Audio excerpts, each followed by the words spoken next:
Hello, travelers of the night, and welcome back to Midnight Lullaby. These stories drift through the static, a signal that drowns out the noise of the waking world and guides you into slumber. Before the signal slips away, leave a trace. Tell me which part of the world you're listening from, so I know how far this broadcast reaches.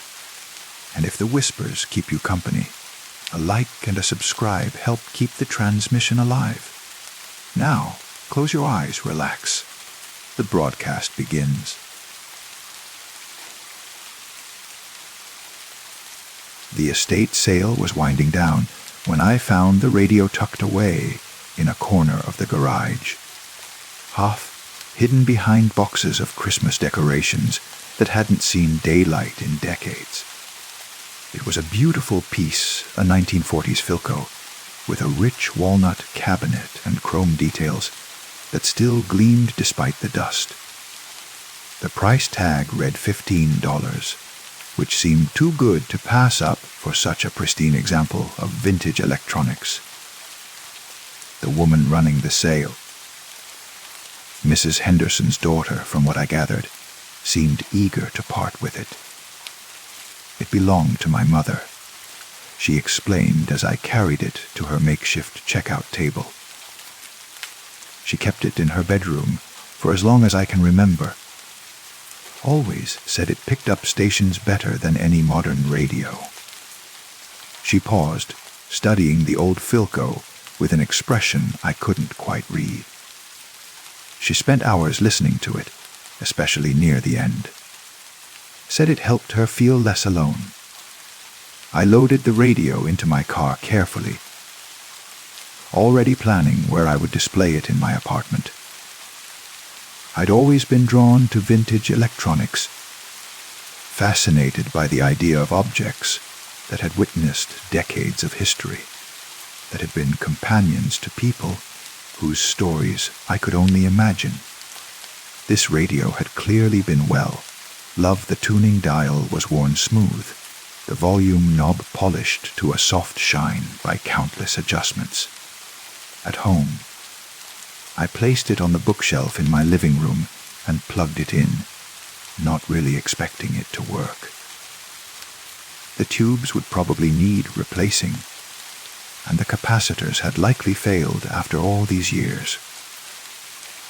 But when I pressed the power button, the radio hummed to life immediately, its amber glow warming behind the dial face like a sunrise. The sound quality was remarkable. I turned the tuning knob slowly, watching the red indicator slide across the dial as stations came and went in waves of static and music. Classical music from the local NPR affiliate, News Talk Radio, a Spanish-language station playing mariachi music. Everything came through with a clarity and depth that my modern stereo couldn't match. I settled on a classical station and left the radio playing softly as I made dinner. The music seemed to fill the apartment in a way that felt almost physical, as if the sound waves were weaving themselves into the fabric of the space itself. There was something comforting about the warm glow of the tubes, the gentle hum of the electronics, the knowledge that this device had been bringing music and voices into someone's home for over 70 years. It was later that evening, as I was reading in bed, that I first noticed something unusual. The music had faded to static, not uncommon with older radios, as atmospheric conditions could affect reception. But this wasn't the random white noise I expected. There was pattern to it, rhythm, almost like speech, but not quite intelligible. I got up and walked to the living room, approaching the radio with growing curiosity. The static seemed to respond to my presence, growing clearer and more structured as I drew near. I reached for the tuning dial, thinking I could tune the signal, but as soon as my fingers touched the knob, I heard it clearly. A voice, a woman's voice, speaking softly through the static. "Much better now. Thank you for asking. The doctor says I'm responding well to the treatment." I froze, my hand still on the tuning dial. The voice was distant but distinct, with the slightly formal cadence of someone from an earlier generation. I held perfectly still, afraid that any movement might break whatever strange atmospheric condition was allowing this transmission to come through. "Worry about you sometimes, living so far away. But I know you're busy with your own life, your own family. I just want you to know that I understand." The voice faded back into static, leaving me standing in the dim glow of the radio's dial lights, wondering if I had imagined the entire thing. I tried adjusting the tuning, searching for the voice again, but found only the normal collection of late night radio programming. Eventually, I returned to bed, but sleep was elusive. The radio continued to murmur softly in the living room, occasionally erupting into brief bursts of static that made me strain to listen. The next evening, I positioned myself in the chair closest to the radio and waited. The classical station played until nearly 10 o'clock, then gradually faded into the familiar rhythmic static. This time I was ready. "Your father's garden is doing so well this year. The tomatoes are already getting big, and the roses by the fence are blooming like I've never seen. He'd be so proud of how everything turned out." The voice was clearer now, and I could hear the smile in it. There was a quality of contentment, of someone sharing good news with a beloved listener. But as I listened more carefully, I began to notice something that made my skin crawl. The pauses. There were long pauses in the speech, as if the speaker was waiting for responses that I couldn't hear. The rhythm suggested a conversation, but I was only receiving one side of it. I know. I should have called sooner. But you know how I get about using the phone. I've always preferred our little talks like this. It feels more private somehow, more intimate. More intimate. The words sent a chill through me. This wasn't a radio broadcast or a crossed phone line. This was someone speaking directly to me, or to someone they believed was listening through this specific radio. Someone who thought they were having a private conversation. I reached for the power button, suddenly uncomfortable with this invasion of privacy, but stopped when the voice continued. "Strange man brought you home today. I saw him loading you into his car from the garage sale. He seemed nice enough, gentle with you. I hope he takes good care of you. I hope he listens to you the way I always did." My hand fell away from the radio as the full implications hit me. This was Mrs. Henderson, the woman who had owned this radio, who had died recently enough for her belongings to be sold at an estate sale. And she was talking about me. "I can feel you there, you know. The connection between us didn't break just because I'm not there anymore. These waves, these signals, they travel farther than most people think. They carry more than just music and words." The static grew louder, making her voice harder to distinguish, but I could still make out fragments. "So lonely at first, after your father died. But you helped me through it. Our evening talks, just you and me, and whatever music we could find floating through the air.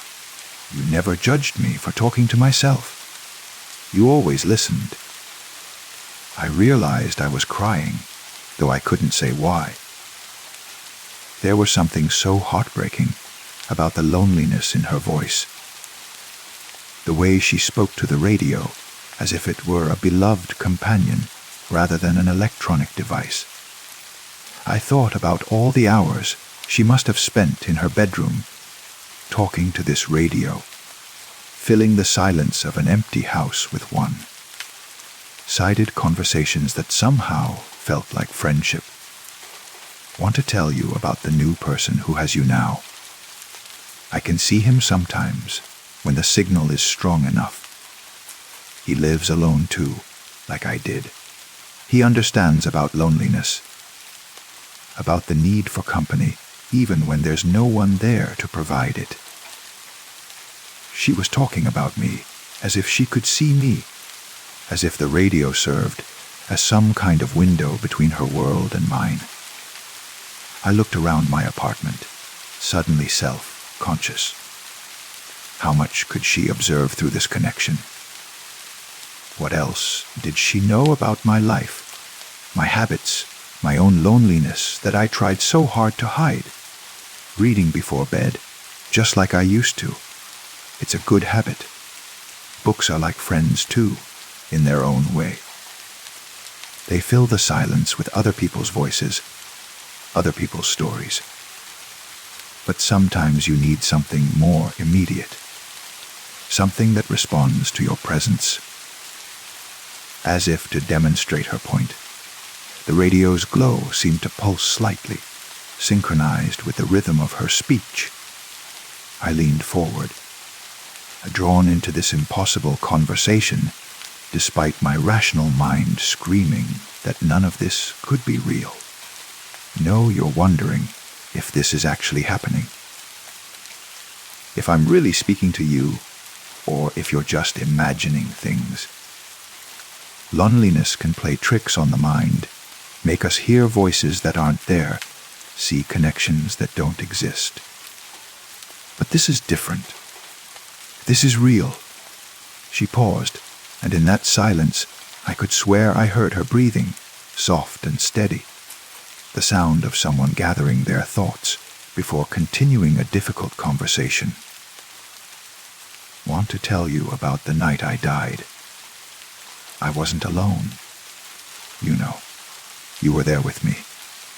The music was playing, that beautiful Chopin nocturne that we both loved so much.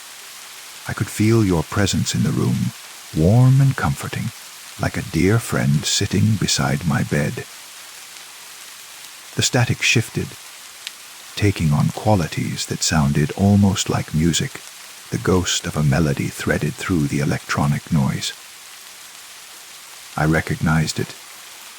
Chopin's Nocturne in E, flat major, one of the most beautiful and melancholy pieces ever written. As I listened, the static gradually formed itself into the familiar notes, played as if by an orchestra of electrical impulses. Wasn't frightening at all. I thought it would be. But with you there, with the music playing, it felt like falling asleep after a very long day. And when I woke up, I found that I could still talk to you, still reach out across whatever distance separates us now. The music faded, leaving only her voice floating through the gentle static. I don't want you to be afraid of me. I'm not trying to haunt you or disturb your peace. I miss having someone to talk to. I miss the companionship we shared, even if it was mostly one-sided. And I can sense that you understand that kind of loneliness. You know what it's like to live surrounded by silence. She was right. I did understand. My apartment was always quiet, filled only with the sounds I brought into it: television, music, the occasional phone call. I had friends, colleagues, people I interacted with during the day, but evenings were solitary affairs. I had been drawn to this radio partly because it promised to fill that silence with something warm and alive. Would like to make you an offer. A kind of arrangement that might benefit both of us. I'll continue to visit you through the radio. to keep you company in the evenings when the loneliness gets too heavy. And in return, all I ask is that you listen, that you acknowledge my presence. Let me know that my voice is reaching someone who cares. The offer hung in the air between us, suspended in the warm glow of the radio's tubes. I found myself nodding, though I wasn't sure if she could see the gesture. The idea of regular companionship, even of this supernatural variety, was more appealing than I wanted to admit. I can feel your answer, even if you haven't spoken it aloud. Yes. You're saying yes. Thank you, dear. Thank you for not being afraid, for not turning me away. You have no idea how much this means to me. Over the following weeks, our evening conversations became routine. I would settle into my chair after dinner, turn on the radio, and wait for Mrs. Henderson's voice to emerge from the static. She told me about her life, her marriage, her children who had grown up and moved away. She shared memories of the neighborhood, stories of people I would never meet, but who became real to me through her descriptions. In return, I began to speak back to her. At first, just simple responses. Yes, I understand. Tell me more. But gradually, I found myself sharing my own stories, my own experiences of loneliness and connection. I told her about my work, my family, my dreams and fears, and somehow, through the mysterious properties of this vintage radio, she heard me. Proud of you for taking that promotion. Your parents would be proud too. I never got to meet them. But I can tell from the way you speak about them that they raised you well. She knew details about my life that I had never mentioned aloud, as if our connection allowed her to perceive more than just the words I spoke. She knew about my hesitations and anxieties, my moments of joy and sadness, the small daily struggles that I had never shared with anyone. Understand why you don't call your sister more often. It's hard to maintain relationships across distance, especially when life gets busy. But she misses you more than you know. The connection between siblings doesn't fade, even when the conversations do. Her observations were always gentle, never judgmental. She had the wisdom of someone who had lived a full life and learned to see beyond surface complications to the underlying human needs that drove all behavior. Talking with her was like having access to a benevolent grandmother, someone who offered unconditional love along with hard, earned insight. But as the weeks passed, I began to notice changes in our conversations. Her voice was growing fainter, requiring more effort to distinguish from the static. The radio's glow seemed dimmer, less warm, as if the energy that allowed our connection was slowly diminishing, getting harder for me to reach you. The distance is increasing, or maybe I'm just getting tired. This kind of communication takes more energy than I expected, more focus than I can maintain indefinitely. I found myself leaning closer to the radio, straining to catch every word. The thought of losing this connection, of returning to completely solitary evenings, filled me with a panic I hadn't anticipated. Don't be sad when I can't visit anymore. This was never meant to be permanent. Think of it as a gift we gave each other, companionship when we needed it most, understanding when we felt most alone. But you don't need me anymore, not really. You've remembered how to reach out, how to make connections with the living world around you. She was right, though I hadn't noticed it happening.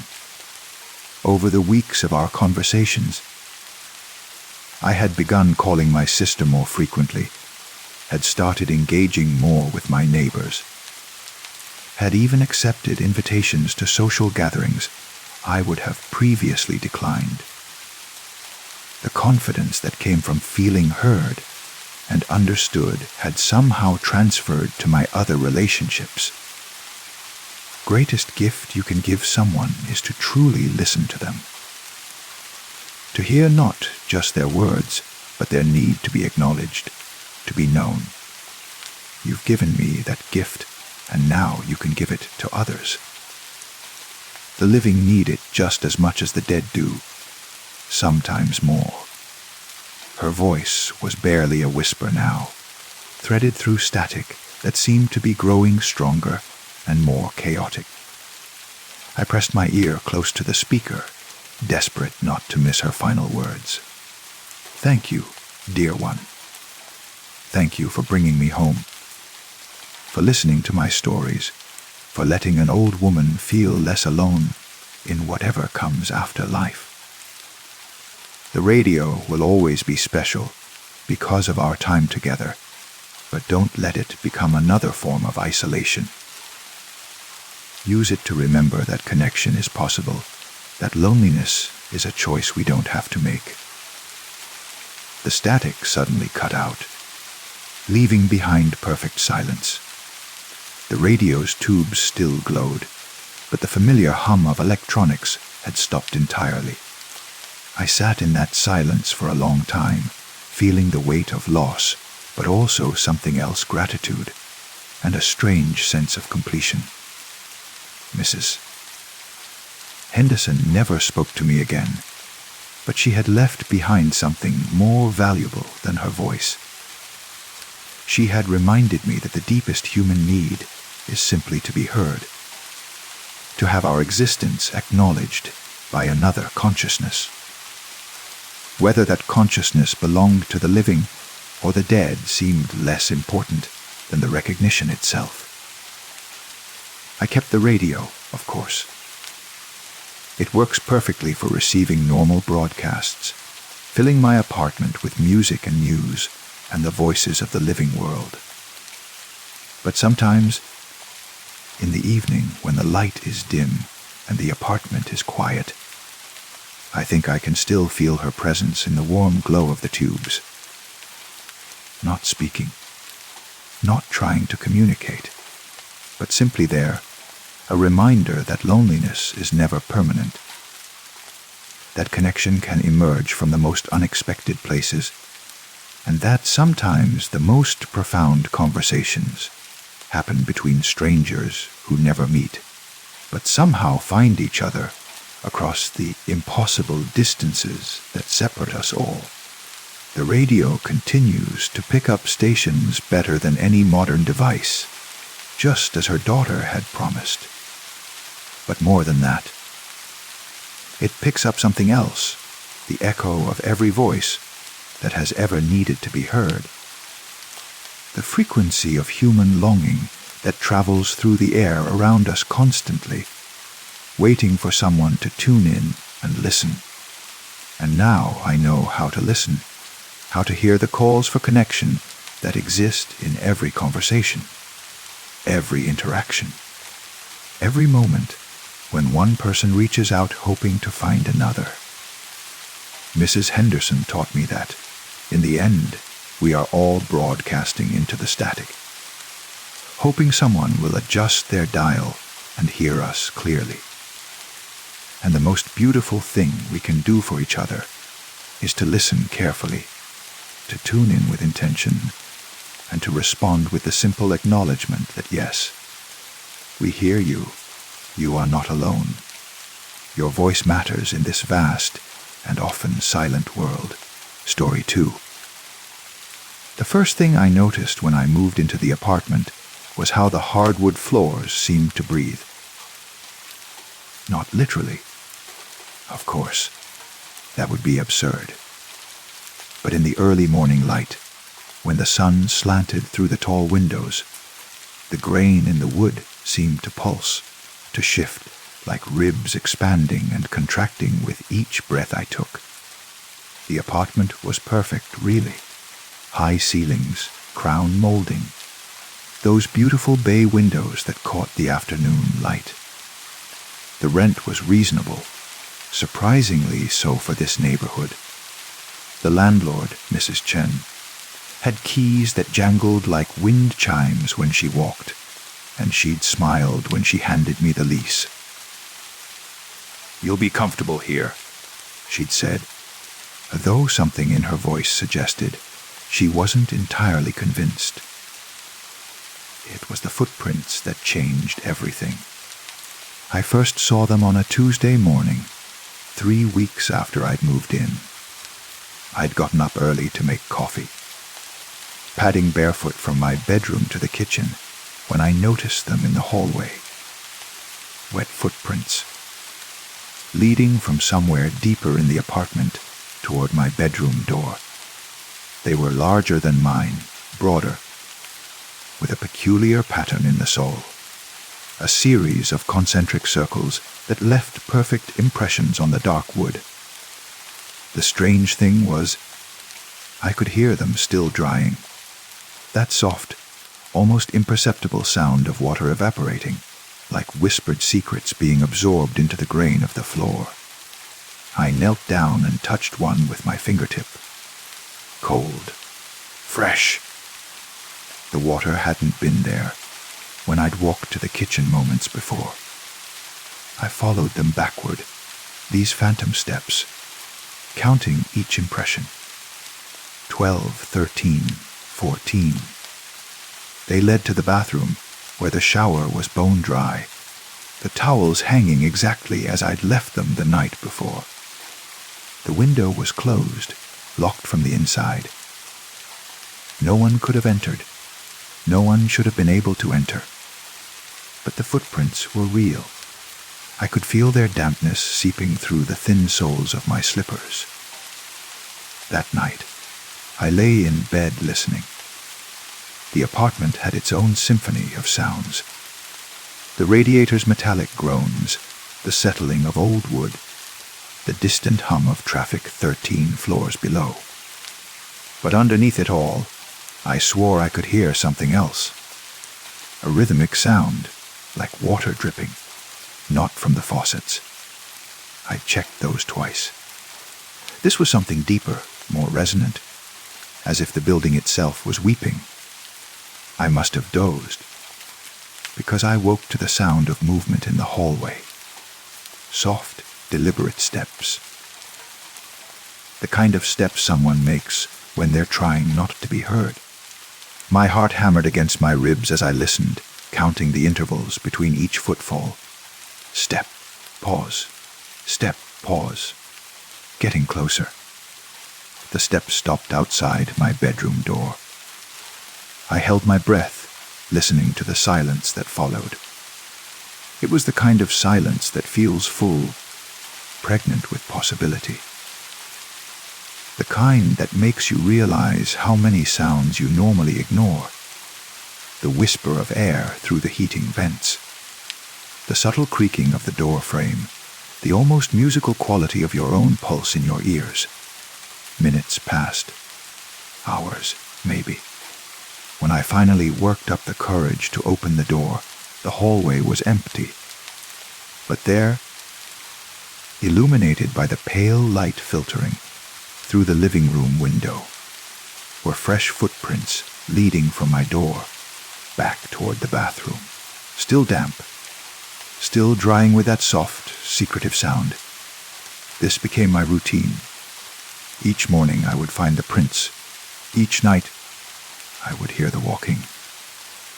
The pattern never changed, but the details did. Some mornings the prints were deeper, as if made by someone heavier. Other times they seemed hurried, with longer spaces between steps.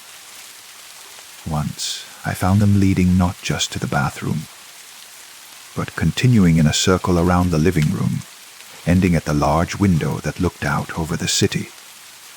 I began to leave things out. Flour, baby powder, anything that might capture more than just water. But the prints remained stubbornly themselves, wet, anonymous, impossible to trace beyond their drying edges. The building's other tenants were friendly enough. Mrs. Patterson from 12B always smiled when we passed in the elevator, though she had a nervous habit of looking over her shoulder, as if expecting someone to be following her. Mr. Rodriguez from 12D nodded politely, but never made eye contact, and I noticed he always carried an umbrella, even on clear days. "You never know when it might rain," he'd said once, when I'd commented on it. "You never know what might fall from above." I asked Mrs. Chen about the previous tenant during one of her monthly visits to check the smoke detectors. She was replacing batteries that didn't need replacing, her keys creating their familiar wind chime melody with each movement. "Previous tenant," she repeated, not looking up from her work. "There wasn't one. You're the first to live here since the renovations." "Renovations. Water damage," she said simply. "The upstairs unit had a leak. Went on for months before anyone noticed. Amazing what water can do to a place, given time. It finds ways to go where it shouldn't go."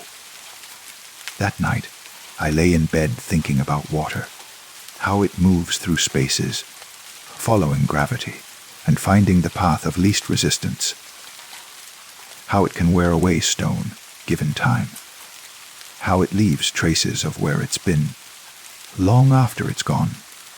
The footprints came again, but this time I was ready. I'd left my bedroom door slightly ajar, just enough to see into the hallway. The sounds began as usual, that careful, measured walking. But as I watched through the crack, I saw something that made my breath catch in my throat.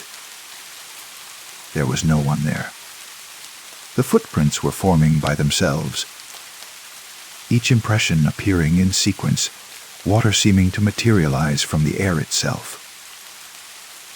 I could hear the soft sound of wet feet on wood, but the hallway remained empty, just the prints appearing one after another, making their familiar journey from somewhere deeper in the apartment toward my door. I should have been terrified. Any rational person would have been. But instead, I felt something closer to recognition, as if I'd been waiting for this moment, this confirmation of something I'd suspected but never dared to voice. I opened the door wider. The walking stopped immediately. The silence that followed was different from the usual quiet. This was expectant questioning, as if whatever made the prints was a surprise to be seen, as I was to see nothing there. "Hello," I whispered to the empty hallway. The silence stretched, and then I heard it, a sound so faint I might have imagined it, like someone taking a breath, like someone preparing to speak, but no words came. I stepped into the hallway, my bare feet finding the warm, dry wood between the wet prints. They were still forming, but slowly now, hesitant. I followed them backward, toward their source, my heart beating so loudly I was sure whatever made them could hear it. They led to the bathroom, as always, but this time I didn't stop there. I looked closer, examining every surface, every tile, every inch of space where water might hide. And there, behind the mirror, I found it. A crack in the wall, so thin it was barely visible. But from it came the faintest sound of dripping. Not water falling, but water moving, flowing through hidden spaces, following pathways I couldn't see or understand. I pressed my ear to the crack and listened. The sound was rhythmic, purposeful, like footsteps, like someone walking through liquid corridors that existed parallel to my own solid world. When I pulled away, there was dampness on my cheek, a single drop, warm and salt-tinged, as if it had traveled a very long way to reach me. That was 3 months ago. I still live in the apartment. The footprints still come each night, and I've learned to find comfort in their presence. They're not threatening, I've realized. They're just displaced, like water finding new channels after the old ones have been blocked or changed. Sometimes late at night, I hear what might be voices coming from behind that crack in the bathroom wall. Conversations in a language that sounds almost familiar, like words I knew once but have forgotten. They rise and fall with the rhythm of the footprints, a liquid symphony playing in spaces between the spaces I know. I've stopped trying to understand. Instead, I listen. I've learned that the building holds more than apartments and people. It holds echoes of what was, impressions left by forces we don't have names for. And sometimes, if you're quiet enough, patient enough, those echoes will share their secrets. The footprints still end at my bedroom door each morning, but now, sometimes, I leave the door open. An invitation, an acknowledgement. Because I've realized something that perhaps Mrs. Chen knew all along. Some water never truly dries. It just finds new ways to flow, new surfaces to mark, new patterns to trace in the space between sleeping and waking, between what is and what might be. And in the deep hours of the night, when the city below settles into its own uneasy dreams, I close my eyes and listen to the sound of impossible footsteps making their ancient journey through my home. They're not intrusions anymore. They're simply another part of the rhythm that connects all things. The pulse of water through hidden pipes, the beat of hearts in sleeping chests, the soft percussion of rain that falls in dimensions we cannot see. The footprints are still there when I wake, leading from my dreams back into the waking world, reminding me that some boundaries are more fluid than we like to believe. And I am learning to be grateful for the reminder. Story 3. I never intended to become the caretaker of Millfield Cemetery. The position found me, in the way that certain jobs do when you're between careers and running low on both money and options. The previous caretaker had left suddenly. Family emergency, the city clerk had said, though something in her tone suggested there was more to the story. The cemetery was old, dating back to the 1890s, with weathered headstones arranged in uneven rows across 12 acres of rolling hill. Ancient oak trees provided shade for the graves, their branches forming a canopy that filtered sunlight into shifting patterns on the grass. It was peaceful work mostly. Maintenance tasks, groundskeeping, the occasional interaction with families visiting their loved ones. The cottage that came with the job sat at the edge of the property, a small stone building that had housed caretakers for over a century. Previous occupants had left their marks, initials carved into windowsills, layers of paint in the kitchen that told the story of changing decades, a garden behind the house where generation after generation had grown vegetables and flowers. It was from this garden that I first heard the bell. I had been there 3 weeks, settling into the rhythm of cemetery life, when I noticed it. A sound so faint, I initially dismissed it as imagination. A delicate, crystalline chiming that seemed to come from somewhere among the graves. It was the kind of sound that made you stop what you were doing and listen more carefully, only to have it fade away the moment you focused on it.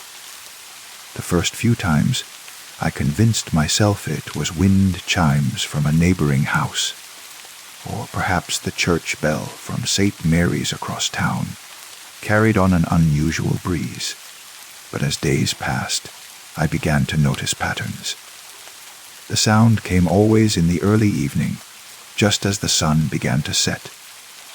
It lasted only a few minutes, never more than 5 or 6 chimes, and it seemed to originate from the older section of the cemetery, where the headstones were worn smooth by weather and time. Mrs. Henderson, who visited her husband's grave every Tuesday, was the first person to mention it to me directly. "Do you hear the bell?" she asked, looking up from the flowers she was arranging.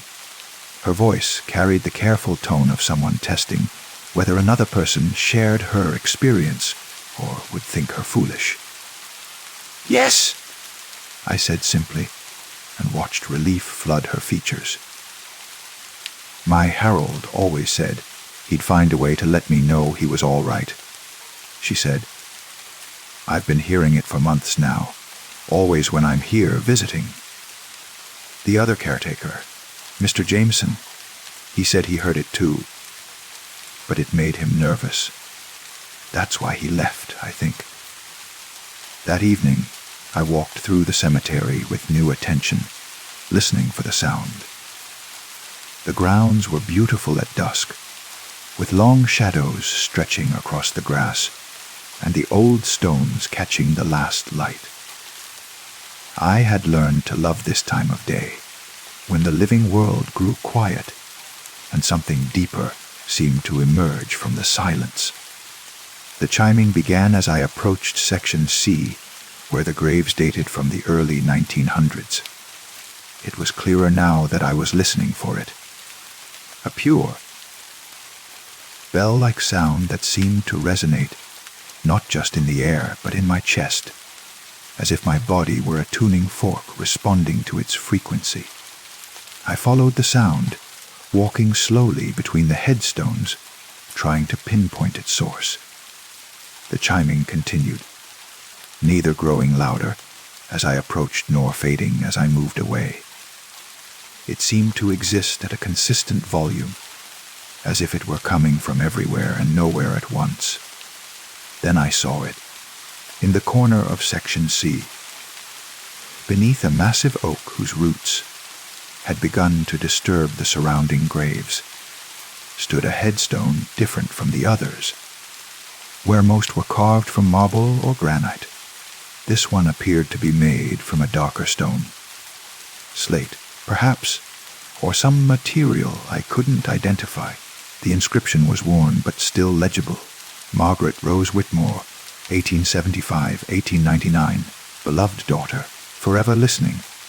Below her name, carved into the stone, was the image of a small bell. The chiming stopped the moment I noticed the carving. I knelt to examine the headstone more closely. The craftsmanship was extraordinary. The bell carved with such precision that it seemed almost three-dimensional, as if I could reach out and ring it.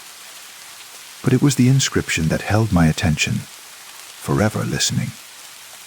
What an odd thing to put on a gravestone. Most spoke of rest, of peace, of being reunited with loved ones. This suggested an active state, an ongoing awareness. That night, I researched Margaret Rose Whitmore in the cemetery records. The file was thin, containing only basic information. She had died at 20, 4 of an unspecified illness. No mention of family beyond parents who had predeceased her. No record of marriage or children. Or just a young woman who had lived briefly at the end of the 19th century and was buried beneath a stone that proclaimed her eternal vigilance. But tucked into the back of the file, I found a newspaper clipping from 1901, 2 years after her death. The headline read, "Mysterious bell sounds comfort grieving families." The article described reports from Millfield cemetery visitors who claimed to hear bell chimes during their visits to deceased loved ones. The sound brings peace to those who mourn. The article quoted one visitor as saying, "It's as if someone is listening to our prayers and responding with comfort." The article mentioned that the phenomenon began shortly after the burial of a young woman known for her compassion toward the bereaved. No name was given, but the timing aligned perfectly with Margaret's interment. Over the following weeks, I made it my habit to visit Margaret's grave each evening. The chiming came regularly now, always the same gentle sound, always lasting just a few minutes. I began to notice other visitors to the cemetery, people who seemed drawn to that section without knowing why. Families who found themselves lingering near the old oak tree, their conversations growing softer and more intimate. I started keeping a log of when the bell sounded, noting which visitors were present and what seemed to trigger the chimes. What I discovered was remarkable. The bell rang most often when people were speaking to their deceased loved ones, not just casual visits, but moments of genuine communication.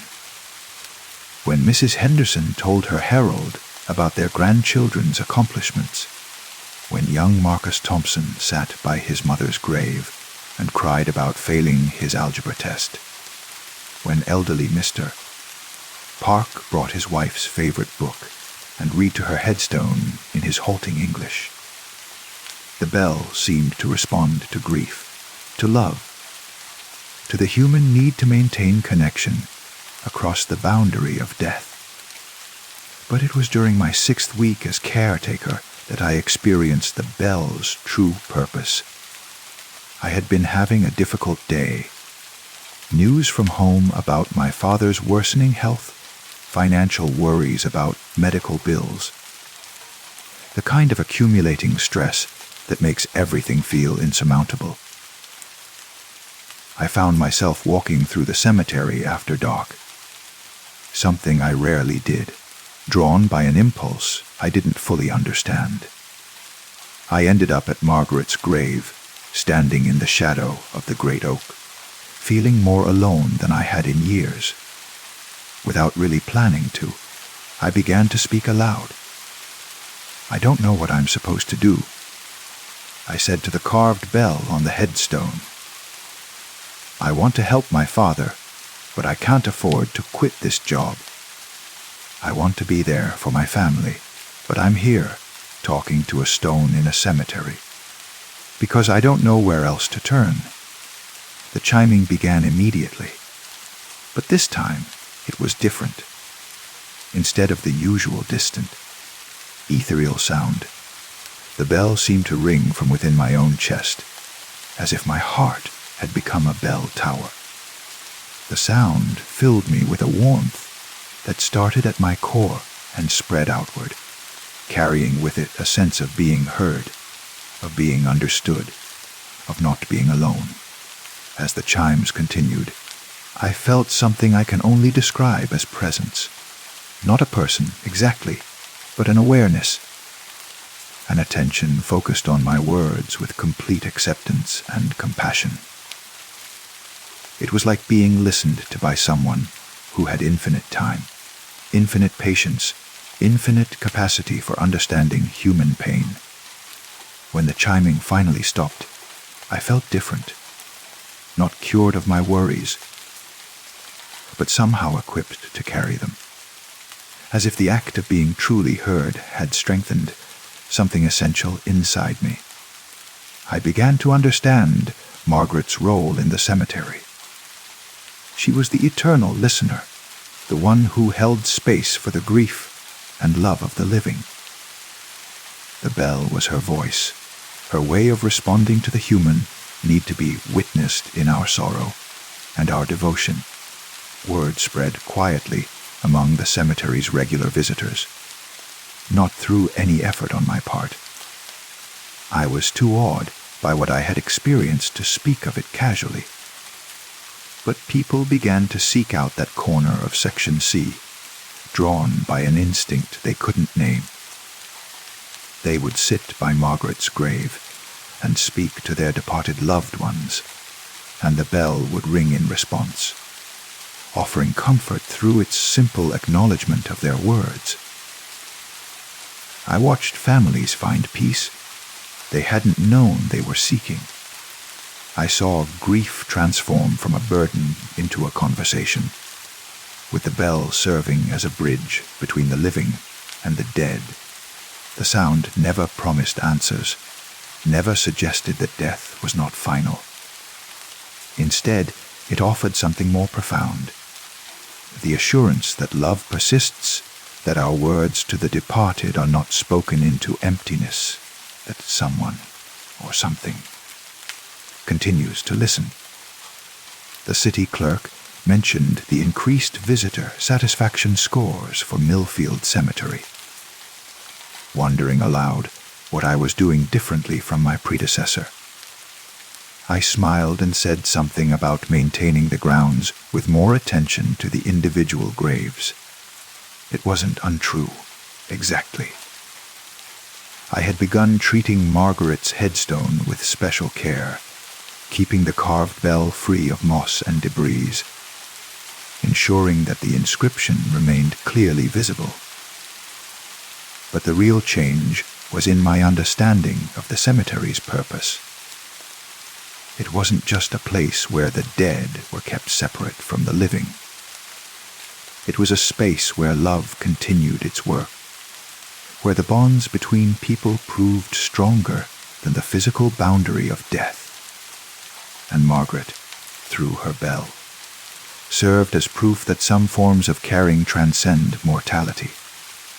On quiet evenings, I sometimes sit by her grave and tell her about my day, about the families who visited, about the small dramas and joys that make up life among the living.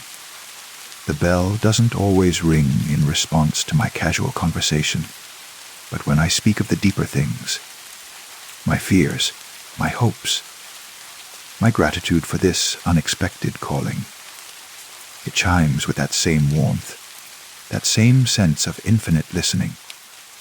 The previous caretaker left because the bell made him nervous, Mrs. Henderson had said. I understand now what might have unsettled him. There's something profound about being truly heard, something that can feel overwhelming if you're not ready to be known so completely. The bell doesn't just acknowledge your words.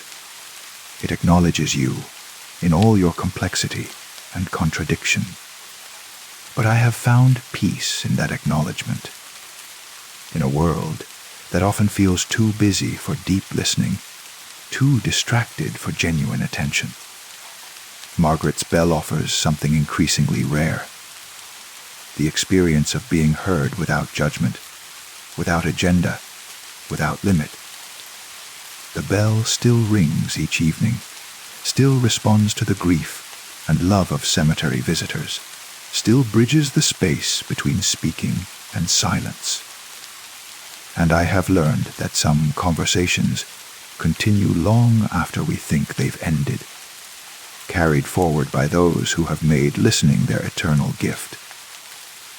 In the growing dusk, as the last visitors make their way back to the world of the living, I listen for the bell and find myself grateful to be the caretaker, not just of the grounds, but of this sacred act of listening that has outlasted the one who began it. The bell rings for all of us, from the place where love goes to continue its work. Forever listening, as the headstone promises. Forever responding with the simple grace of being heard. Story 4. The bell tower has been silent for 37 years. I know this because Mrs. Garrett at the corner market tells anyone who will listen. The same. Bartholomew's bell cracked in 1987, she says, during the winter storm that took down half the power lines in town. The church council voted to leave it broken rather than spend the money on repairs, and the tower has stood empty ever since. Empty and silent until 3 weeks ago. The first time I heard the bell, I was washing dishes at my kitchen sink.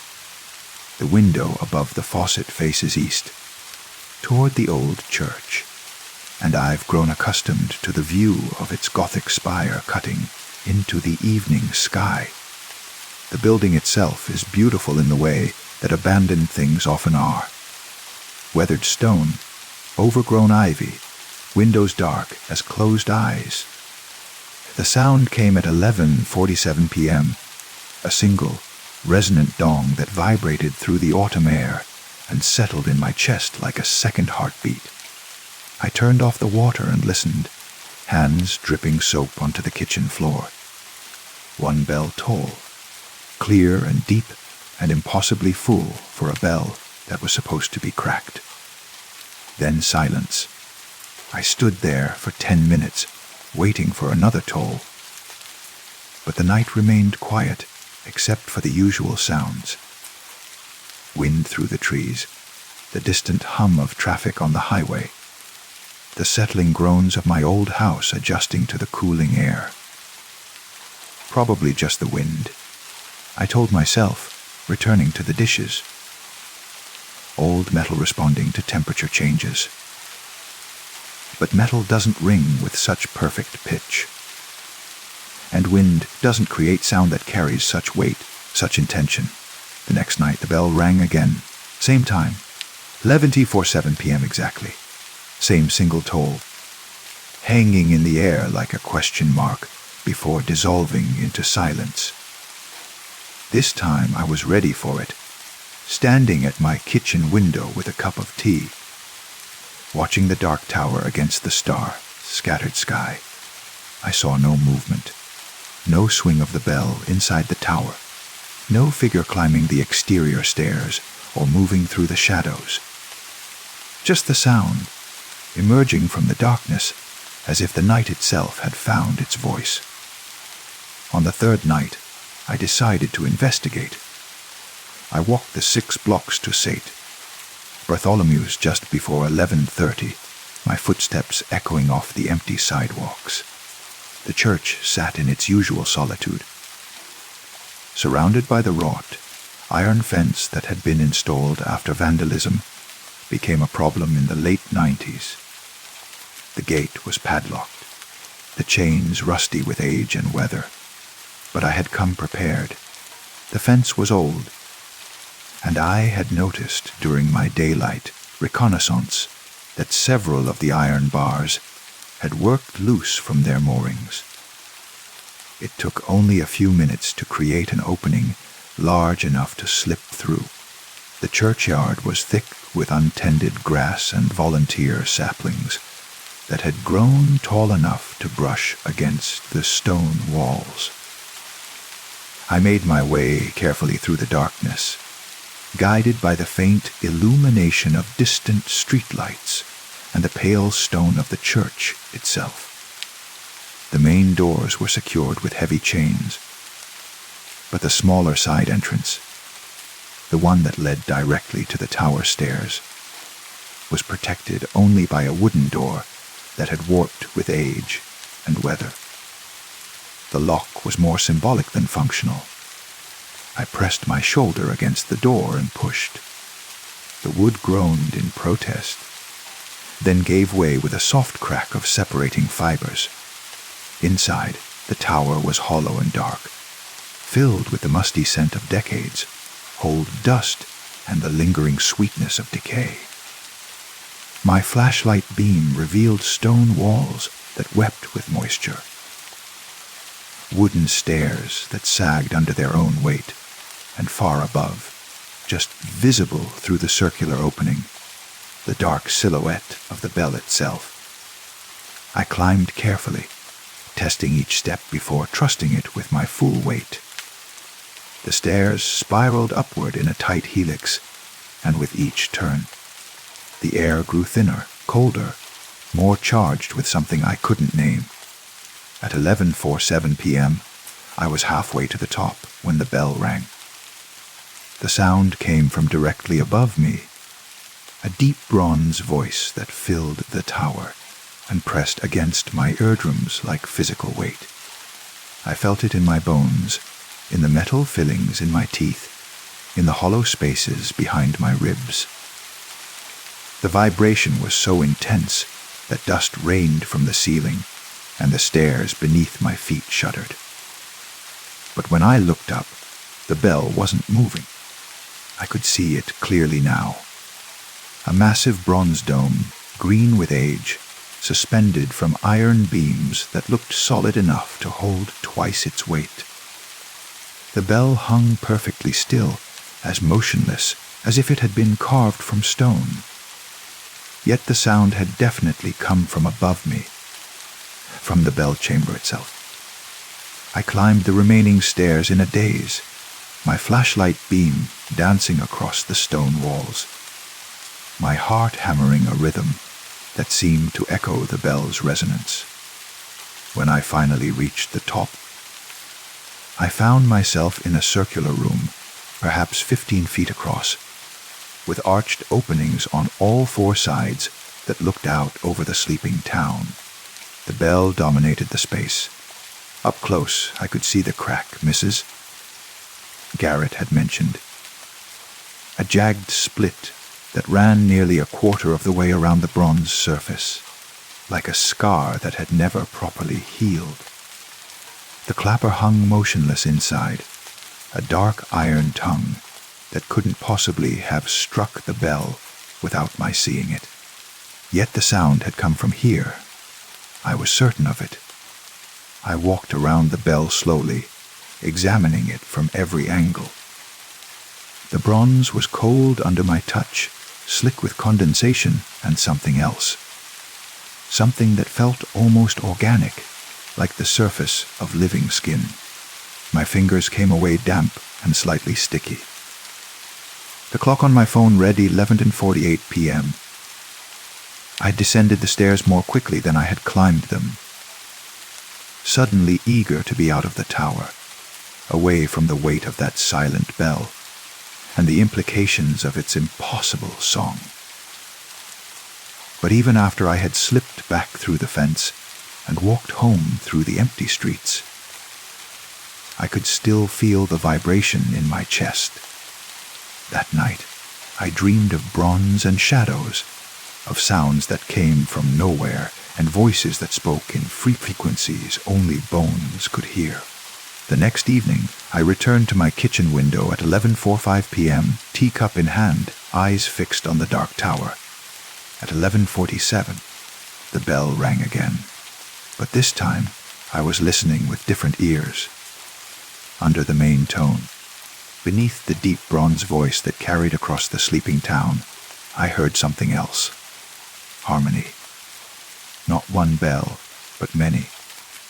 A whole choir of bronze voices, some high and sweet, others low and mournful, all weaving together in a pattern that was almost like music, almost like singing. I pressed my face against the kitchen window, straining to hear more clearly. The glass was cold against my cheek, fogged with my breath, but I didn't move.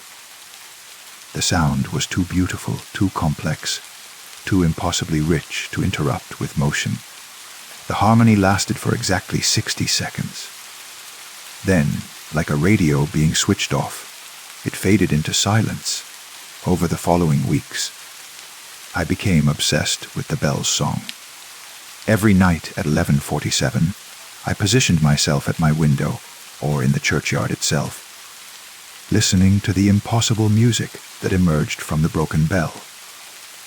I recorded it on my phone, but the device captured only silence. Either the frequencies were beyond its range, or the sound existed in a space that technology couldn't access. I researched the history of St. Bartholomew's, diving deep into church records and newspaper archives. The building had been constructed in 1893, its bell tower completed 2 years later. The original bell had been cast in Philadelphia by a foundry that specialized in church bells, using bronze that had been blessed by 3 different bishops. But there was more to the story. The bell had never rung alone. The church records showed that it had been part of a carillon, a set of 12 bells, each tuned to a different note, that had played complex melodies for the town's celebrations and ceremonies. The other 11 bells had been sold during the Great Depression, leaving only the largest one to mark the hours, until 1987, when even that voice had been silenced by the crack in its bronze heart. I found photographs of the original carillon in the church's archives. 12 bronze bells arranged in a circle, their surfaces gleaming with polish and care, their mouths open to sing. In one image, I could see the bell ringer's chamber, where a single person could control all 12 voices through an intricate system of ropes and pulleys. The system had been dismantled when the other bells were sold, but the chamber itself remained intact beneath the tower, sealed off and forgotten. I found the entrance during my 5th nocturnal visit to the church. A narrow door at the base of the tower, hidden behind a curtain of ivy, opened onto a steep set of stairs that led downward into the building's foundations. My flashlight revealed a small underground room dominated by wooden beams and iron fixtures, the skeletal remains of the system that had once conducted the carillon's bronze symphony. And in the center of the room, mounted on a wooden platform like an altar, sat a single chair. The bell ringer's chair. I approached it slowly, my light playing across its carved wooden surface. It was beautiful work, oak that had been shaped and polished by master craftsmen, with a high back and armrests that curved like embracing wings. The brass fittings that had once held the ropes connecting to the 12 bells gleamed in the darkness. I sat down. The wood was warm despite the underground chill, and the chair fit my body perfectly, as if it had been carved specifically for my dimensions. The armrests curved under my hands with familiar comfort, and the back supported my spine in exactly the right places. Above me, I could hear the faint creaking of the tower settling into the night wind. At 11:47 p.m., the bell began to sing, but this time I heard it all. Not just the single voice of the cracked bell, but the full carillon, 12 bronze voices joined in perfect harmony, each note distinct, but blending with the others to create something larger than the sum of its parts. The sound filled the underground chamber, reverberating off the stone walls and wooden beams, turning the small space into a resonance chamber for heavenly music. I gripped the armrests of the bell ringer's chair and understood. The bells weren't gone. They had never been gone. They existed now in the space between sound and silence, in the memory held by stone and bronze, and the consecrated air of the tower itself. The single remaining bell served as their voice, channeling the music of its lost companions through the crack in its bronze heart. And I was their conductor. As the carillon sang, I felt the phantom ropes in my hands. My fingers moved of their own accord, pulling and releasing in patterns I had never learned but somehow knew. Each motion drew a different voice from the harmony above. Now the soprano bells like silver laughter, now the bass notes that shook dust from the rafters. The music was not random. It was a story told in bronze and vibration, a narrative that spoke of celebration and sorrow, of voices raised in praise and whispered in prayer. I heard wedding songs and funeral dirges, Christmas carols and Easter hymns, all blended together in a tapestry of sound that encompassed decades of worship and community. But beneath the familiar melodies, I heard something else. A voice that was not bronze, not metal, not the product of casting and tuning. A human voice thin with age but strong with purpose. Someone was singing along. I opened my eyes, not realizing I had closed them, and looked around the bell ringer's chamber. My flashlight had dimmed, but in its fading glow I could see that I was no longer alone. A figure sat in the corner, translucent as morning mist, but unmistakably present. An elderly man in dark clothing, his hands moving in the same conducting motions that I felt compelled to make. His lips moved in silent song, and his eyes, pale blue and filled with profound joy, were fixed on some point above our heads where the music lived. "You hear them too," he said, though his voice came from the air around us rather than from his mouth. I nodded, not trusting myself to speak. "I am Thomas Whitmore," the figure continued. "I rang these bells for 43 years, from 1934 until my death in 1977. I have been waiting for someone who could hear what I hear, see what I see. The bells are gone." I managed to whisper.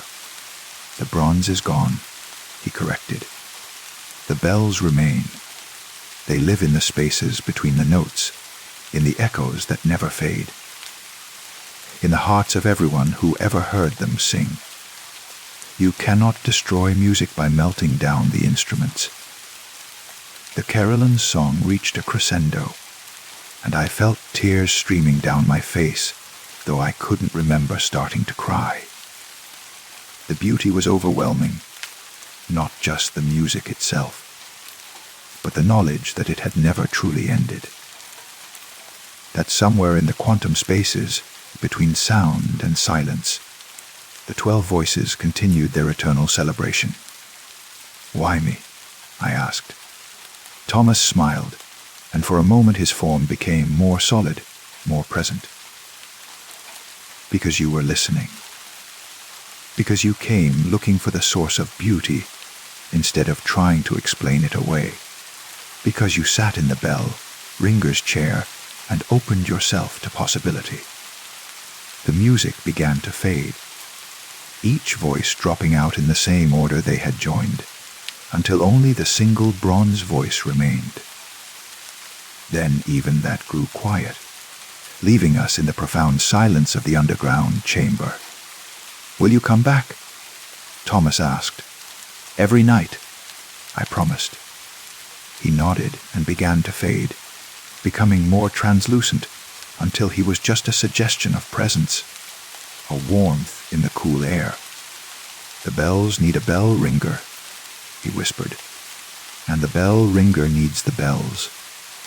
I sat alone in the chair until dawn, thinking about music and memory, about the persistence of beauty in a world that often seemed determined to destroy it. When I finally climbed the stairs and made my way home through the empty streets, I carried the carillon's song in my chest like a secret flame. That evening, I returned to the church with a thermos of coffee and a folding cushion for the wooden chair. I had decided to make myself comfortable. If I was going to be a bell ringer, I might as well do it properly. At 11:47 p.m., the carillon began its nightly concert. This time, I was ready. I conducted the phantom orchestra with growing confidence, drawing out melodies I remembered from childhood, combining them with harmonies that seemed to emerge from the bronze voices themselves. Thomas appeared again, nodding approval as I learned to work with the bells instead of simply listening to them. Night after night, he taught me the subtleties of the carillon's voice. how to make the soprano bells laugh, how to make the bass notes weep, how to weave all 12 voices into stories that had no words but spoke directly to the soul. Music is the language before language, he told me on my 7th night in the chair. It is what we used to speak to God before we forgot how to listen. I began to understand that my role was not just to conduct, but to translate. The bells sang constantly, not just during their 11/4/7 performance, but throughout the day and night, in frequencies that most people had learned not to hear. I was learning to hear them all, to understand their constant commentary on the world below. They sang of the sunrise over the church's Gothic spires, of children playing in the distant schoolyard, of couples walking hand in hand past the churchyard fence. They celebrated small joys and mourned minor losses, providing a soundtrack for the life of the town that only I could hear. And slowly, I realized that others were beginning to notice. Mrs. Garrett mentioned it first in her casual way. "Funny thing," she said while ringing up my groceries, "but I've been sleeping better lately, having the most peaceful dreams." Then Mr. Chen from the hardware store, "You hear that music sometimes at night. Thought maybe someone got a new sound system. But it's the strangest thing. Sounds like it's coming from everywhere and nowhere at once." Young Sarah from the bakery, "I swear I heard church bells the other night, but that can't be right. That old bell's been broken for years." The music was leaking through, seeping past the barriers between the audible and inaudible, touching the dreams and sleep of everyone within its range. The town was being blessed by bronze voices that officially didn't exist, guided by a bell ringer who rang bells that had been sold decades ago. I should have been concerned about discovery, about questions I couldn't answer. But instead, I felt only joy. The bells were doing what they had always done, bringing beauty into the world, marking the passage of time with grace and celebration, calling the community together in ways that transcended the physical presence of bronze and iron. On my 30th night in the bell ringer's chair, something changed. The carillon sang as always, but this time I heard a new voice joining the harmony. Not bronze, but human. A woman's voice, clear and sweet, weaving through the bells a song like a silver thread through tapestry. I looked around the chamber and saw her, a young woman in a white dress, seated near Thomas, her hands folded in her lap and her face lifted toward the music above. She sang without words, her voice providing a counterpoint to the bells that made the entire composition more complete.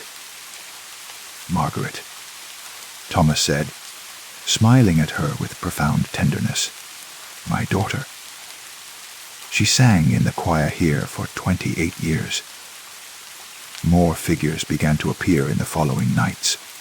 The entire church choir, their translucent forms arranged in neat rows, their voices adding human warmth to the bronze symphony. The previous bell ringers, reaching back through decades of service, each one teaching me techniques that had been passed down through generations of musicians. And finally, on a cold night in December, the congregation itself began to gather. They filled the small chamber like morning mist, dozens of translucent figures representing every soul who had ever found comfort within St. Bartholomew's walls. Young and old, well dressed and humble, all united by their shared love for this place and its music. They listened to the carillon with expressions of perfect peace, some swaying gently to the rhythm, others closing their eyes and smiling as familiar melodies washed over them. When the bells sang Christmas carols, I saw tears of joy on their transparent faces. When the music turned mournful, they bowed their heads in shared remembrance. I was no longer just a bell ringer. I was the conductor of a congregation that had never truly left, the guardian of a tradition that had survived the destruction of its physical forms. Every night at 11:47, I brought together the living and the dead, the audible and the silent, the remembered and the forgotten. The music connected everything. As winter deepened and the nights grew longer, I found myself spending more and more time in the bell ringer's chair.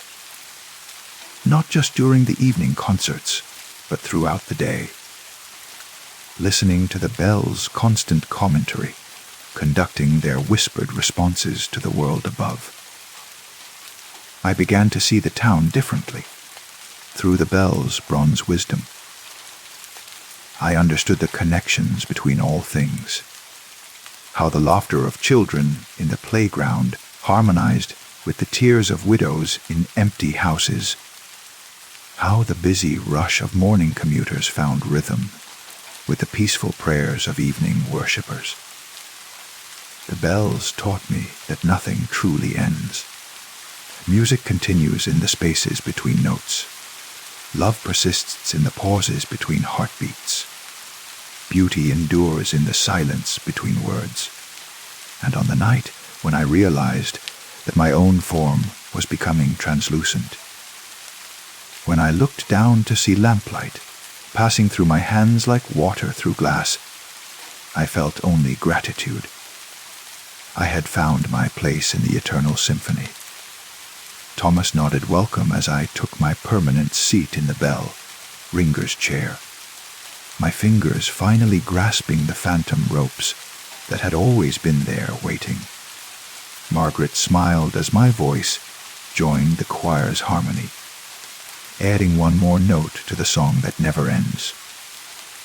Above us, the single cracked bell continued to serve as the voice for all 12, channeling our music through the fissure in its bronze heart and sending it out into the sleeping world.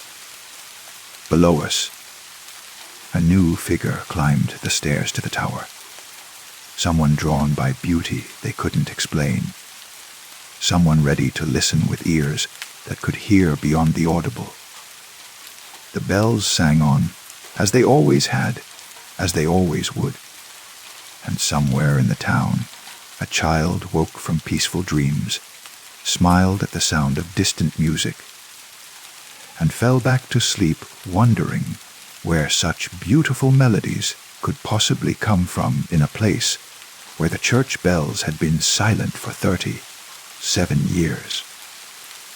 Story 5. I should have noticed the hospital gown the moment I woke up. But consciousness returned slowly that morning, filtering through layers of anesthesia and pain medication like light through deep water. My awareness assembled itself piece by piece. The antiseptic smell, the mechanical hum of monitors, the dull ache where they had removed my appendix 12 hours earlier. The private room was exactly as I remembered it from the night before. Single bed with crisp white sheets, a television mounted on the wall, a small bathroom with a door that didn't quite close properly. Sunlight streamed through the window, casting geometric patterns across the linoleum floor. Everything normal. Everything as expected. Except for the hospital gown, folded neatly on the chair beside my bed. I stared at it through the haze of medication, trying to process what I was seeing. The gown was identical to the one I wore. The same pale blue pattern, the same cheap cotton fabric, the same ties that never seemed to keep the back properly closed. But this one was different. This one was stained with blood. Dark red patches soaked the fabric around the chest and arms, dried now but still unmistakably fresh. The metallic smell cut through the hospital's chemical cleanness, settling in my nostrils like copper pennies on my tongue. I pressed the call button beside my bed, my fingers clumsy with drugs and confusion. "Can I help you?" The voice crackled through the intercom, cheerful and efficient. There's a hospital gown on my chair," I said, my voice hoarse from the breathing tube. "It's covered in blood." A pause. "Then I'm sorry. What did you say?" "A hospital gown. On the chair. It has blood on it." "I'll send someone right up." The nurse who appeared 5 minutes later was young, probably fresh out of school, with pink scrubs and a badge that read, "Jenny." She looked around the room with professional thoroughness, checking the chair, the bathroom, the small closet. "I don't see a gown," she said gently. "Are you feeling okay? Sometimes the anesthesia can cause mild hallucinations." I turned to look at the chair again. The gown was gone, but it was right there. I insisted, pointing at the empty chair. Blue pattern, blood on the chest and arms. I could smell it. Jenny's expression shifted to one of practiced concern. "Let me check your chart. You had surgery last night, correct?" "Appendectomy." "Yes. And you're feeling all right otherwise?" "No nausea. No unusual pain." I wanted to argue, to insist that I had seen what I had seen, but the fog in my head made everything uncertain. Had I imagined it? Was my brain still processing the trauma of surgery, creating phantom images from medical anxiety? "I'm fine," I said finally, just confused. "That's perfectly normal," Jenny said, making notes on her tablet. "The effects of anesthesia can linger for 24 to 48 hours. If you see anything else unusual, just press the call button." After she left, I lay in bed staring at the empty chair. The metallic smell had faded, leaving only the familiar hospital cocktail of disinfectant and industrial laundry detergent. But I could still see the gown in my memory. The way the blood had darkened the fabric, the precise fold of the sleeves, the way it had been placed so carefully, so deliberately, as if someone had left it there for me to find. I spent the day trying to rationalize the experience. Hallucinations were common after surgery, I told myself. The brain, struggling to process unfamiliar chemicals and traumatic procedures, often created false images, phantom sensations. What I had seen was simply my subconscious fears made manifest. Anxiety about blood, about surgical complications, about the vulnerability of lying helpless in a hospital bed. But the explanation felt hollow, academic. It didn't account for the specificity of the image, the way every detail had been so precisely rendered. Hallucinations, from what I understood, were usually vague, shifting, difficult to describe. This had been as clear and concrete as anything I had ever seen. The gown reappeared the next morning. This time I was fully awake when I saw it, my mind clear of anesthetic fog. I had been reading, working through a crossword puzzle, to pass the time before discharge, when movement in my peripheral vision drew my attention to the chair. The gown sat there exactly as before, folded neatly, blood-stained, impossible. I didn't call the nurse immediately. Instead, I studied it carefully, memorizing every detail. The blood wasn't uniform.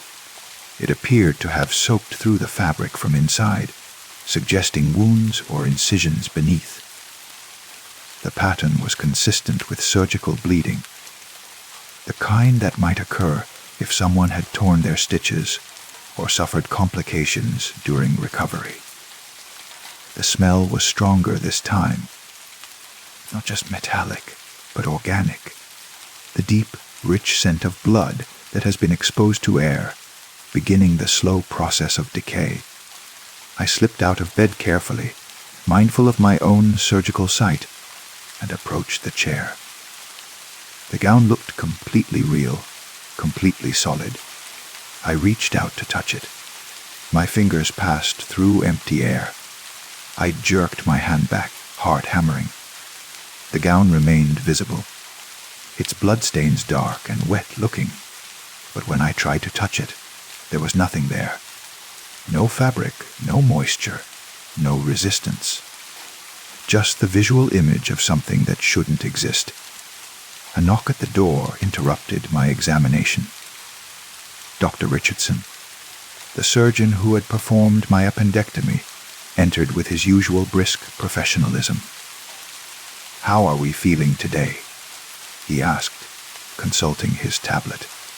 Ready to go home, I glanced back at the chair. The gown was gone again. "Doctor," I said carefully, "have there been any complications with my surgery? Any unusual bleeding?" He looked up from his notes, eyebrows raised. "Your surgery went perfectly. No complications at all. Why do you ask? I keep seeing. I think I'm hallucinating a bloody hospital gown. It appears on that chair, then disappears when other people come in." Dr. Richardson's expression became more focused. "Tell me about these hallucinations. When do they occur? How clear are they?" I described the experiences in detail, watching his face for signs of concern or dismissal. He listened without interrupting, occasionally making notes on his tablet. "Have you experienced anything like this before?" he asked when I finished. "Never. Any family history of psychiatric conditions? Schizophrenia, severe depression, anxiety disorders? Nothing significant." He was quiet for a moment, thinking. Post-surgical hallucinations aren't uncommon, especially when they involve medical imagery. Your brain is processing trauma, both physical and psychological. The hospital gown represents vulnerability, and the blood represents your fears about the surgery itself. "But it's so specific," I said, "so detailed and consistent." That actually supports the psychological explanation. Symbolic hallucinations tend to be more detailed than random ones because they're drawing on real fears and memories. I wanted to believe him. The explanation was rational, comforting, grounded in medical science. But something about it felt incomplete, like an equation that balanced numerically but missed some essential variable. "We'll discharge you as planned," Dr. Richardson continued. "But I want you to follow up with your primary care physician within a week. If the hallucinations continue, we may want to consider a psychiatric evaluation." I went home that afternoon, back to my quiet apartment with its familiar furniture and predictable routines. The hospital bracelet around my wrist felt like a tether to the strange experiences I was leaving behind. I told myself that returning to normal life would end the hallucinations, that my brain simply needed time to process the trauma of surgery in familiar surroundings. The gown was waiting for me on my bedroom chair. Not the hospital chair, my bedroom chair, the one where I usually laid out clothes for the next day. The same blood-stained hospital gown, folded with the same precise care, emanating the same metallic smell. I sat on the edge of my bed and stared at it, no longer surprised, but deeply, profoundly disturbed. The hallucination had followed me home. It had transplanted itself from the clinical environment of the hospital to the intimate space of my bedroom, adapting to new surroundings while maintaining its essential character. This wasn't random neural misfiring. This was something with purpose, with intelligence. I reached for my phone to call Dr. Richardson, then stopped. What would I tell him? That the hallucination had followed me home, that it seemed to be adapting, evolving. He would recommend psychiatric evaluation, possibly medication. Definitely a label that would follow me through medical records for the rest of my life. Instead, I decided to document everything. I took photographs of the gown from every angle, though I suspected the camera would show only an empty chair. I made detailed notes about its appearance, its smell, the precise way it was folded. I recorded voice memos describing my emotional state, my physical symptoms, the environmental conditions in the room. The photographs showed nothing but an empty chair. Over the following days, the gown appeared with increasing frequency. Not just in my bedroom, but throughout my apartment.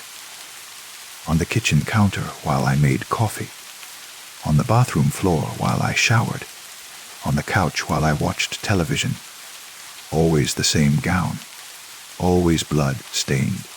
Always just beyond the reach of touch or photograph. I began researching post-surgical complications, diving deep into medical journals and case studies.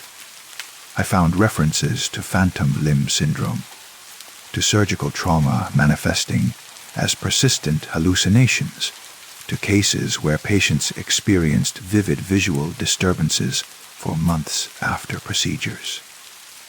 But nothing quite matched what I was experiencing. The hallucinations in the literature were usually associated with brain surgery, severe head trauma, or prolonged anesthesia exposure. Simple appendectomies didn't typically produce such complex, persistent symptoms. I called Dr. Richardson's office and scheduled a follow-up appointment. The hallucinations haven't stopped, I told him during the examination. They're actually getting worse. More frequent, more detailed. He examined my surgical site, checked my blood pressure, reviewed my medications. Everything was healing normally. I'm going to refer you to a colleague, he said finally. Dr. Sarah Chen. She's a neuropsychiatrist who specializes in post-surgical complications. She'll be able to help you work through this. Doctor. Chen's office was in a medical building across town, decorated with soothing colors, an abstract artwork designed to reduce anxiety. She was younger than I had expected, with kind eyes and a manner that suggested genuine interest rather than clinical detachment. Tell me about the gown, she said after I had described my experiences. What does it represent to you? I don't know, I said. That's what's so disturbing about it. It feels significant, but I can't understand why. In your descriptions, you always mention that the blood appears to come from inside the gown, from wounds underneath the fabric. What does that suggest to you? I thought about it.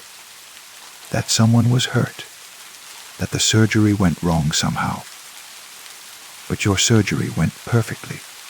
Dr. Richardson confirmed that. So whose surgery are you imagining? The question hit me like a revelation. I had been assuming the gown was somehow related to my own procedure, my own fears and anxieties. But what if it wasn't? What if it belonged to someone else entirely? I don't know, I said quietly. I want to try something, Dr. Chen said. Regression therapy. We'll use light hypnosis to explore your memories around the time of the surgery. Sometimes the mind picks up details that consciousness doesn't process. Conversations overheard while sedated, glimpses of other patients, fragments of experience that get reassembled into symbolic images. I agreed to try. The process was less dramatic than I had expected. No swinging pendulums or mysterious commands, just guided relaxation and careful questioning. Doctor, Chen led me back through the events of my hospital stay, asking me to recall details I hadn't consciously noticed. Under hypnosis, the memories became remarkably clear. I remembered being wheeled into the operating room, the bright lights overhead, the voices of surgical staff discussing their weekend plans. I remembered the anesthesiologist's reassuring voice as the medication took effect, the gradual dissolution of consciousness. But I also remembered something else. Another patient in the recovery room, a woman in the bed next to mine, separated by a curtain, but clearly visible through the gap at the bottom. She had been restless, moaning softly, and I could see her feet moving under the sheet. Then blood, a spreading stain on the sheet around her midsection, dark red against white cotton. Voices becoming urgent, staff rushing around her bed, the sound of medical equipment being moved quickly into position. Hemorrhaging, someone said. Get her back to surgery now. I had been too sedated to fully process what was happening, too drugged to feel appropriate concern. The memory had been filed away in some unconscious corner of my mind, surfacing later as the recurring image of a blood-stained gown. That's very common. Dr. Chen explained when I emerged from hypnosis. The sedated mind often absorbs traumatic imagery from the environment and incorporates it into symbolic form. The gown represents the other patient's experience, filtered through your own surgical anxiety. The explanation felt right. It had the ring of truth, the satisfying click of puzzle pieces falling into place. My hallucinations weren't random neural static.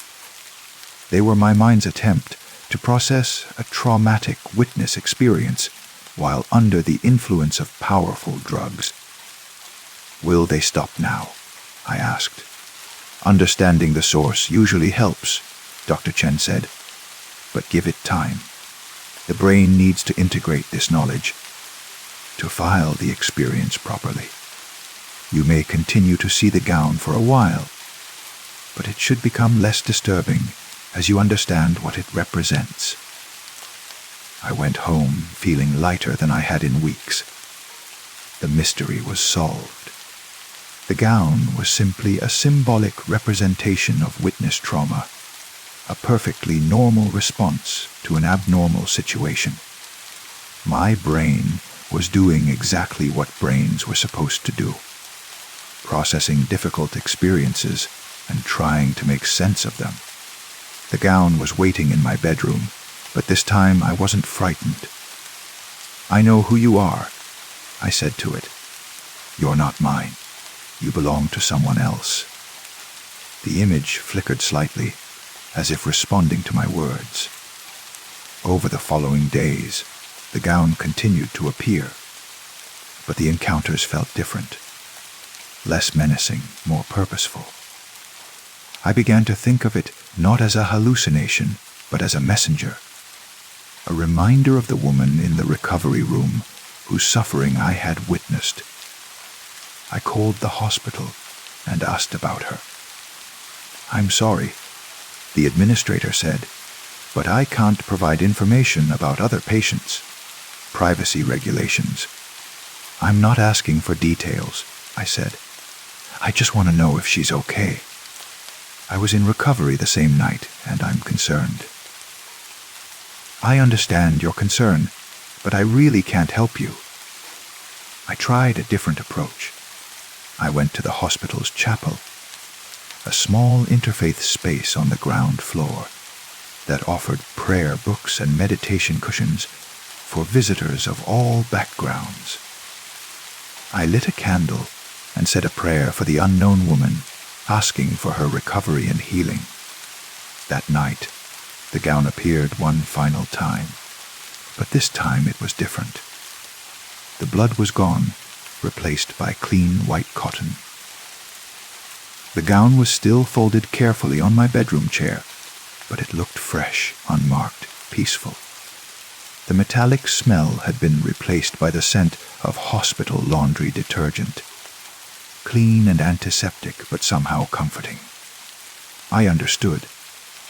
The message had been received. The prayer had been offered. The witness trauma had been acknowledged and integrated. The gown faded slowly, becoming translucent, then disappearing entirely. I never saw it again. Months later, I returned to Dr. Chen's office for a follow-up appointment. "No more hallucinations," I reported. "Everything's back to normal." "How do you feel about the experience now?" she asked. I thought about it carefully. Grateful, actually. It taught me something about the connections between people, about how trauma can move from one person to another. I witnessed someone else's suffering without realizing it, and my mind found a way to honor that experience. "That's a very healthy way to process it," Dr. Chen said. Not everyone can integrate symbolic experiences so successfully. As I left her office, I wondered about the woman in the recovery room. Had she survived her emergency surgery? Had she recovered fully? I would never know, but I felt certain that somewhere, somehow, she was aware that her suffering had been witnessed, acknowledged, and honored. The gown had been her way of reaching across the boundary, between one consciousness and another, asking to be remembered, asking not to disappear into the anonymity of medical records and insurance claims. In the end, perhaps the most important thing wasn't whether the gown had been real or imagined. Perhaps what mattered was that I had learned to see it, to understand it, and to carry its message forward into the world. Some truths exist in the spaces between reality and dream, in the liminal moments when consciousness is altered and the normal barriers between one mind and another become permeable. The blood-stained gown had been one such truth, and now, having delivered its message, it could rest in peace. Story 6. The inheritance came with a letter written in my grandmother's careful script. Each word formed with the precision of someone who had learned to write when such things mattered. "The house remembers everything," she had written. "Pay attention to what it tells you." I found the letter peculiar at the time, tucked between legal documents and property deeds. The grandmother had always been prone to odd expressions, speaking of objects as if they possessed consciousness. "The teapot is feeling temperamental today," she might say when it wouldn't pour properly. Or, "The garden knows when rain is coming," hours before clouds gathered. But standing before her Victorian house for the first time as its owner, I began to understand what she meant. The house was beautiful in the way that old things are beautiful. Weathered but dignified, worn but not broken. 3 stories of cream, colored brick, with bay windows that caught the afternoon light like cupped hands. The porch wrapped around the front and side, supported by columns carved with intricate botanical patterns that seemed to shift when viewed from different angles. But it was the windows that drew my attention. Every one was dressed in heavy curtains, deep burgundy velvet that looked almost black in the fading light. They hung perfectly straight, their edges aligned with mathematical precision. as if someone had just finished adjusting them moments before my arrival. The real estate agent, a nervous man named Peterson who kept checking his watch, handed me the keys with obvious relief. "Your grandmother was very particular about the curtains," he said. "She insisted they never be replaced. Even had it written into the deed. Any new owner must maintain the window treatments as they are." I found this amusing rather than concerning. Grandmother had always been protective of her belongings. Why not the curtains? The first night, I slept in the guest room on the second floor. The master bedroom felt too large, too full of someone else's presence. I lay in the narrow bed, listening to the house settle around me. Old houses have their own language. The soft groans of wood expanding and contracting, the whisper of air through gaps in the walls, the distant tick of a clock marking time in rooms I hadn't yet explored. But there was something else, a rhythmic sound, like fabric moving in a breeze. I got up to check the windows, thinking I'd left one open, but they were all closed and locked. The curtains hung motionless in the still air. When I returned to bed, the sound had stopped. The next morning brought a gentle wind that rustled the oak trees surrounding the property. I watched from the kitchen window as their leaves danced, caught in currents that made them shimmer like water. The curtains in the adjacent dining room swayed in response, their heavy fabric moving with surprising grace for something so substantial. I spent that day exploring the house room by room. Grandmother's belongings were still there. Furniture covered in dust sheets, books arranged on shelves with the precision of a librarian, photographs in silver frames showing faces I recognized and many I didn't. In the study, I found journals dating back decades, filled with observations about the house and its habits. "The south-facing curtains move first," she'd written. "They sense the wind before it arrives. The ones in the parlor are more reticent. They wait to see what the others do before joining in." I smiled at her whimsy, then continued reading. "The burgundy ones in the master bedroom haven't moved in 3 days. I think they're sulking because I rearranged the furniture.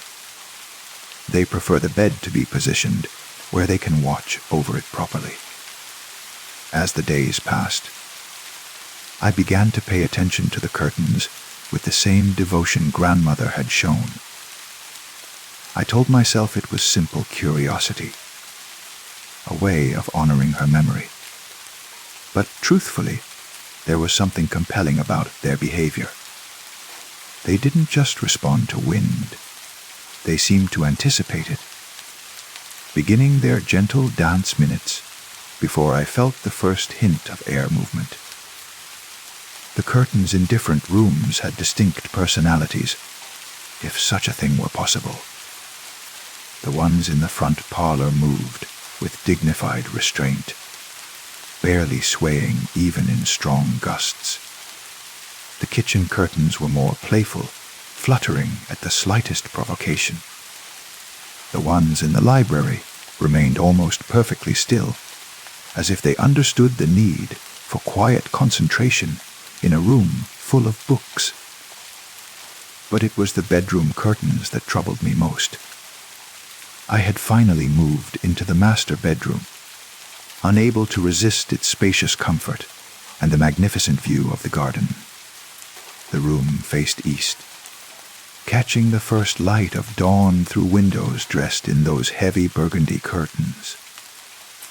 They were beautiful, the kind of rich, luxurious fabric that spoke of craftsmanship from an earlier era. They were also the only curtains in the house that moved without any discernible cause.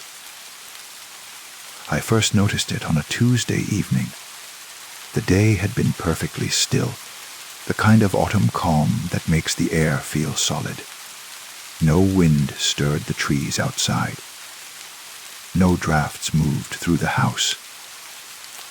Yet the bedroom curtains swayed gently, their movement so subtle I might have missed it if I hadn't been watching. The motion was hypnotic. A slow, rhythmic undulation that seemed to follow a pattern I couldn't quite grasp.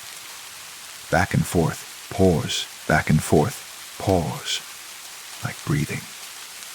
Like the movement of someone walking behind them. I got up to examine them more closely. The fabric was cool to the touch, and I could feel no air movement whatsoever. The windows were closed and locked. The heating system wasn't running. There was no logical reason for the curtains to move. Yet they continued their slow dance, undisturbed by my presence. That night, I lay in bed watching them. The room was dark except for the faint glow of street lights filtering through the fabric, creating patterns on the walls that shifted with each movement. The motion was soothing at first, like watching waves on a distant shore. But as the hours passed, it began to feel like something else, like being watched. I started keeping a journal, following grandmother's example. Each night, I noted the curtains' behavior, when they moved, for how long, the pattern of their motion. What I discovered both fascinated and unnerved me. The movements were not random. They followed a schedule of sorts, always beginning at 11:47 p.m. and continuing until exactly 3:15 a.m.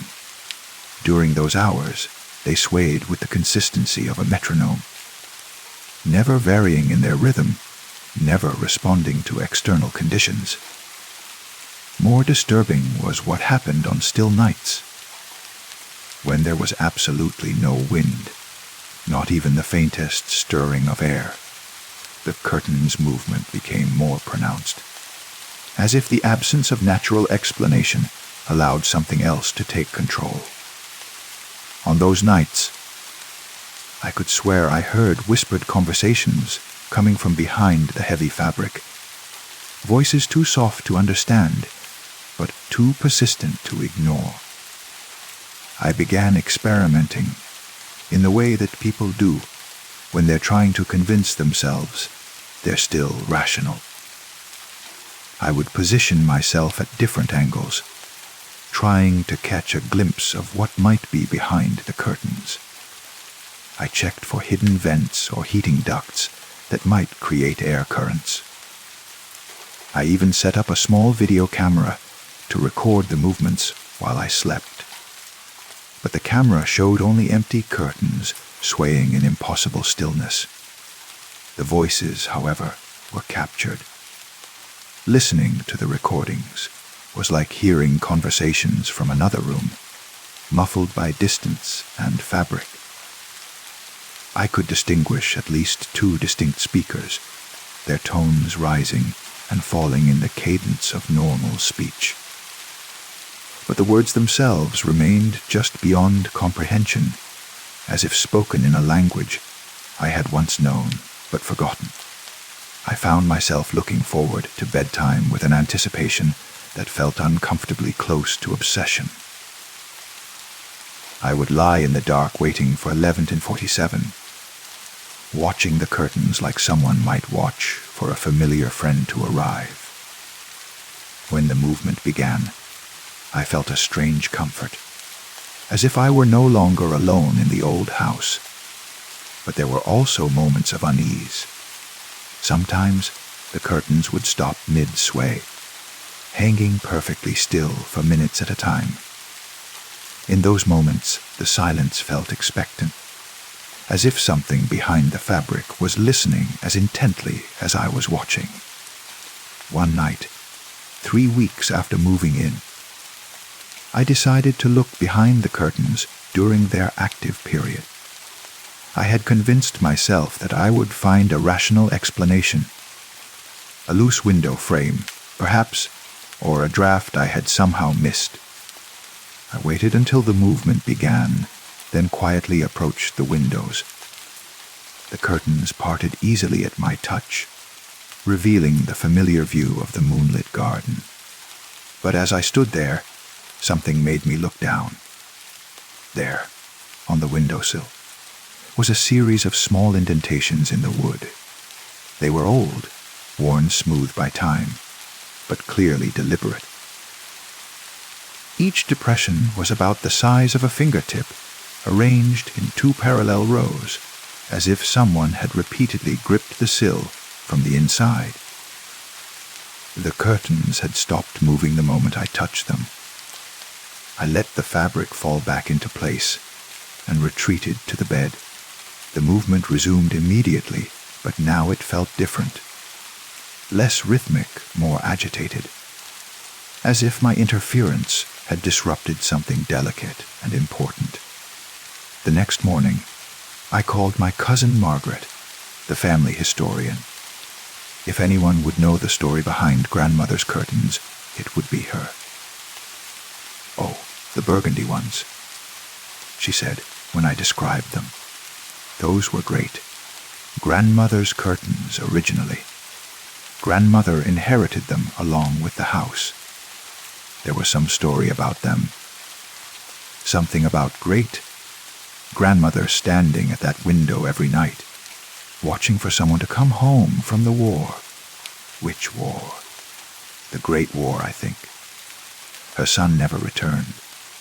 They said she stood at that window every night for years until she passed away. Grandmother always claimed she could feel her presence in the room, especially at night. After hanging up, I returned to grandmother's journals, this time looking for earlier entries. What I found made my skin prickle with recognition. Mother's curtains are acting up again. She had written 40 years earlier.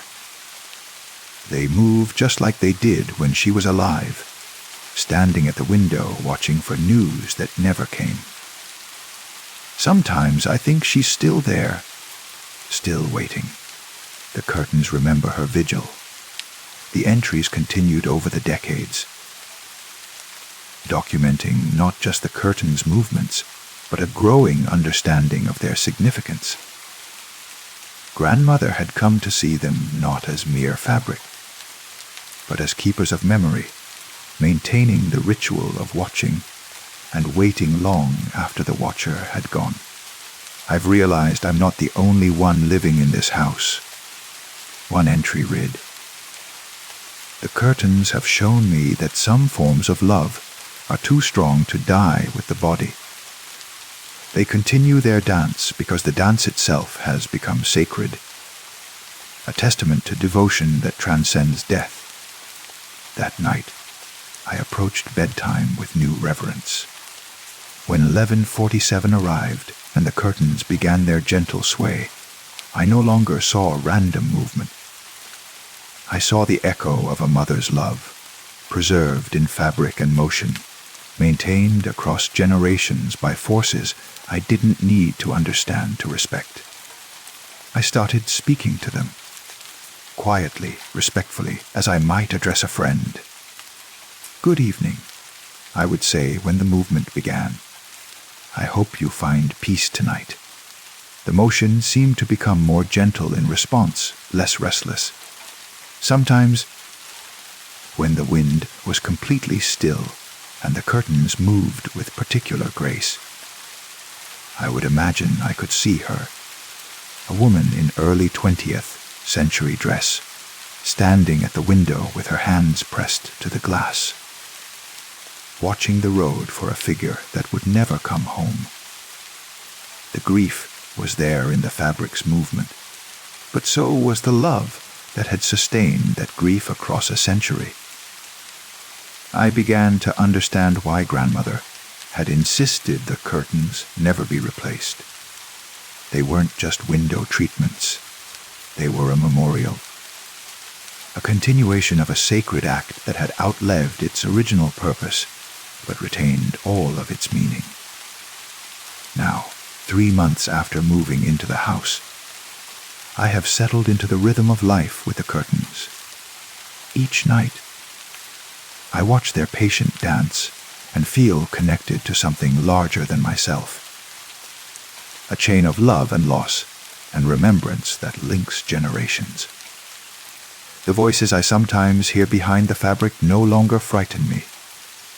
They sound like comfort, like reassurance, like the murmur of family conversations that continue even when we think we're alone. The house remembers everything Grandmother had written. And now I understand that memory doesn't always reside in minds. Sometimes it lives in the gentle sway of burgundy curtains, in the patient movement of fabric that has witnessed decades of human longing and learned to keep that longing alive through its own mysterious motion. The curtains still move when there is no wind, and I have learned to be grateful that they do. Story 7. I inherited the doll with the house, though no one mentioned it in the paperwork. She sat on the mantelpiece in the living room when I first walked through the door, a porcelain figure no larger than my forearm, dressed in faded blue velvet with tiny pearl buttons running down her back. Her dark hair was arranged in perfect ringlets, and her black glass eyes stared straight ahead with the blank intensity that only dolls possess. Lovely craftsmanship, the real estate agent had said, barely glancing at her. Probably worth something at auction. I meant to pack her away that first week, meant to donate her to charity or sell her online. But somehow she remained on the mantelpiece, watching over the living room with those dark, unblinking eyes. There was something oddly comforting about her presence, a sense of continuity in a house that felt too large, too quiet, too full of someone else's memories. During the day, her eyes were black as coal, deep, reflective surfaces that caught the light from the windows and threw it back in tiny, concentrated points. I found myself glancing at her often as I unpacked boxes, arranged furniture, tried to make the space feel like home. She seemed to approve of my choices, or perhaps I was simply projecting consciousness onto carved glass and painted porcelain. The first time I noticed the change was on a Tuesday night in early October. I had been reading in my armchair, the only light coming from the lamp beside me. The rest of the living room was draped in that particular darkness that comes just after sunset. Not complete blackness, but a deep blue, gray that makes familiar objects appear strange and uncertain. When I looked up from my book to rest my eyes, the doll's face caught the lamplight at an odd angle. For just a moment, her eyes appeared different. Not black, but blue. A pale, watery blue like morning sky seen through thin clouds. I blinked, adjusted my position in the chair, looked again.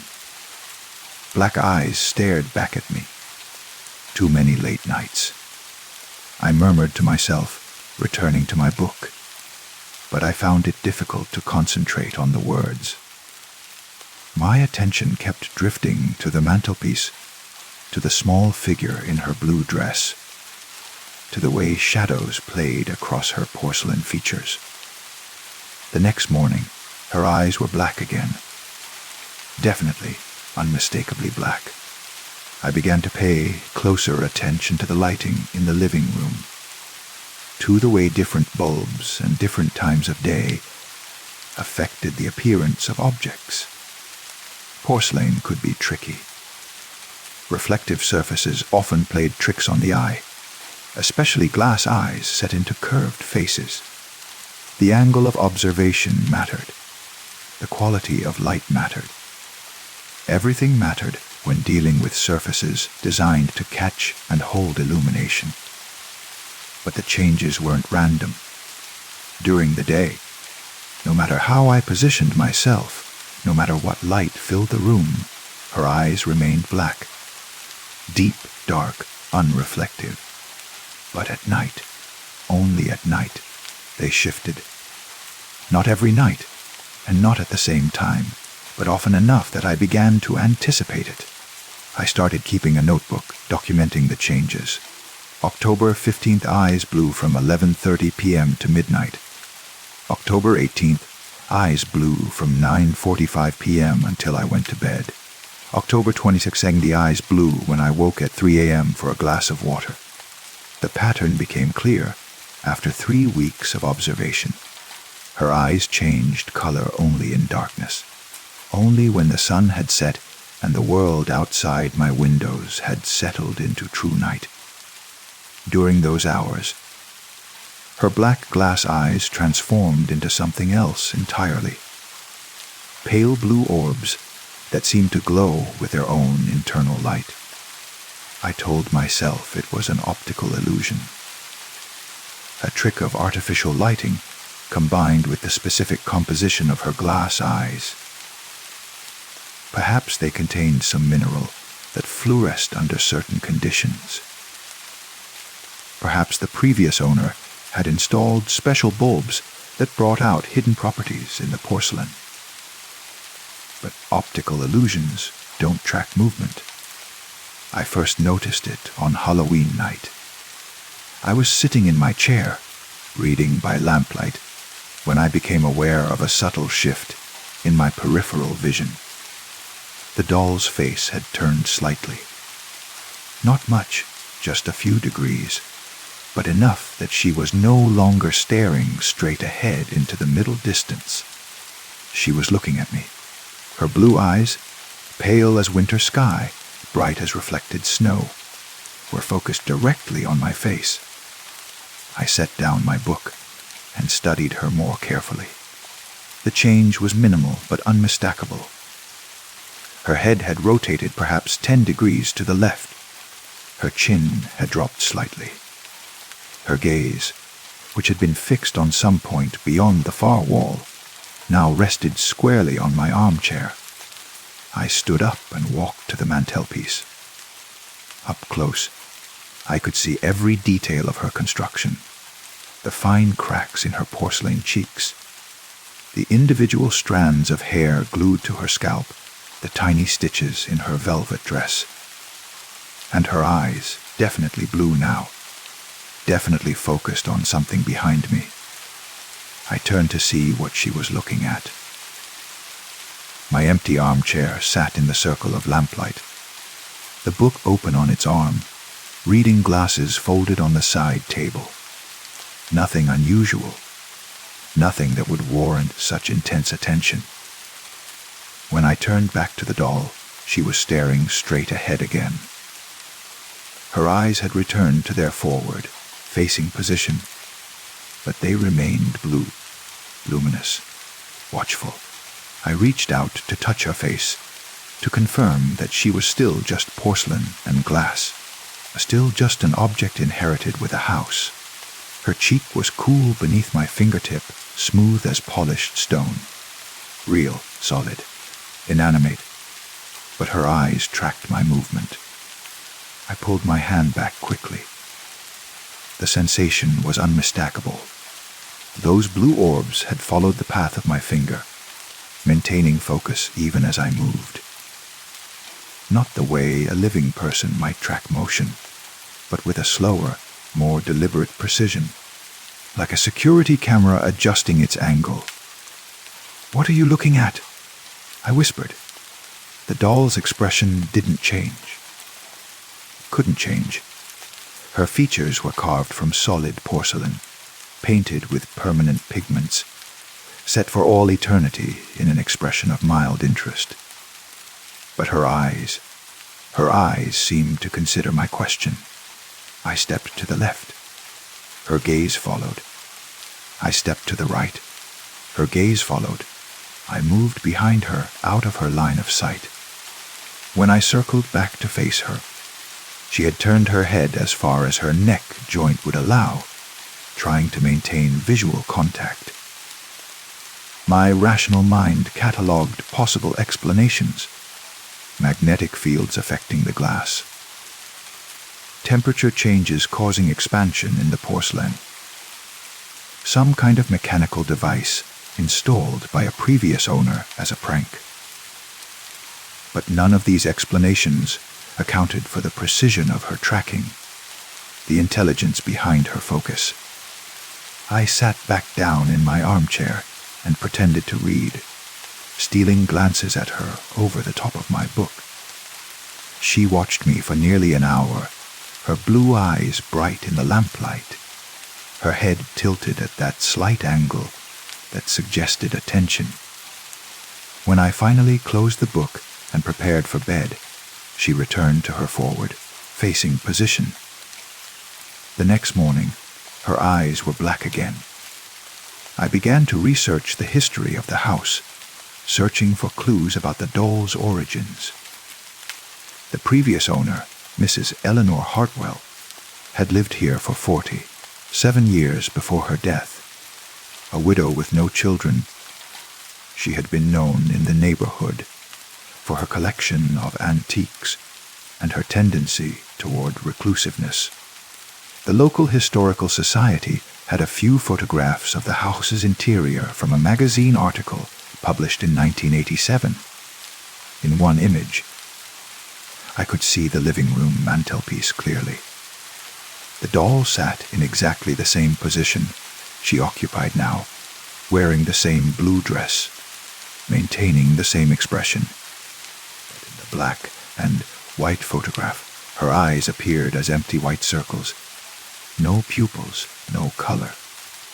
Nothing but vacant glass. I brought the photograph home and compared it to the doll herself.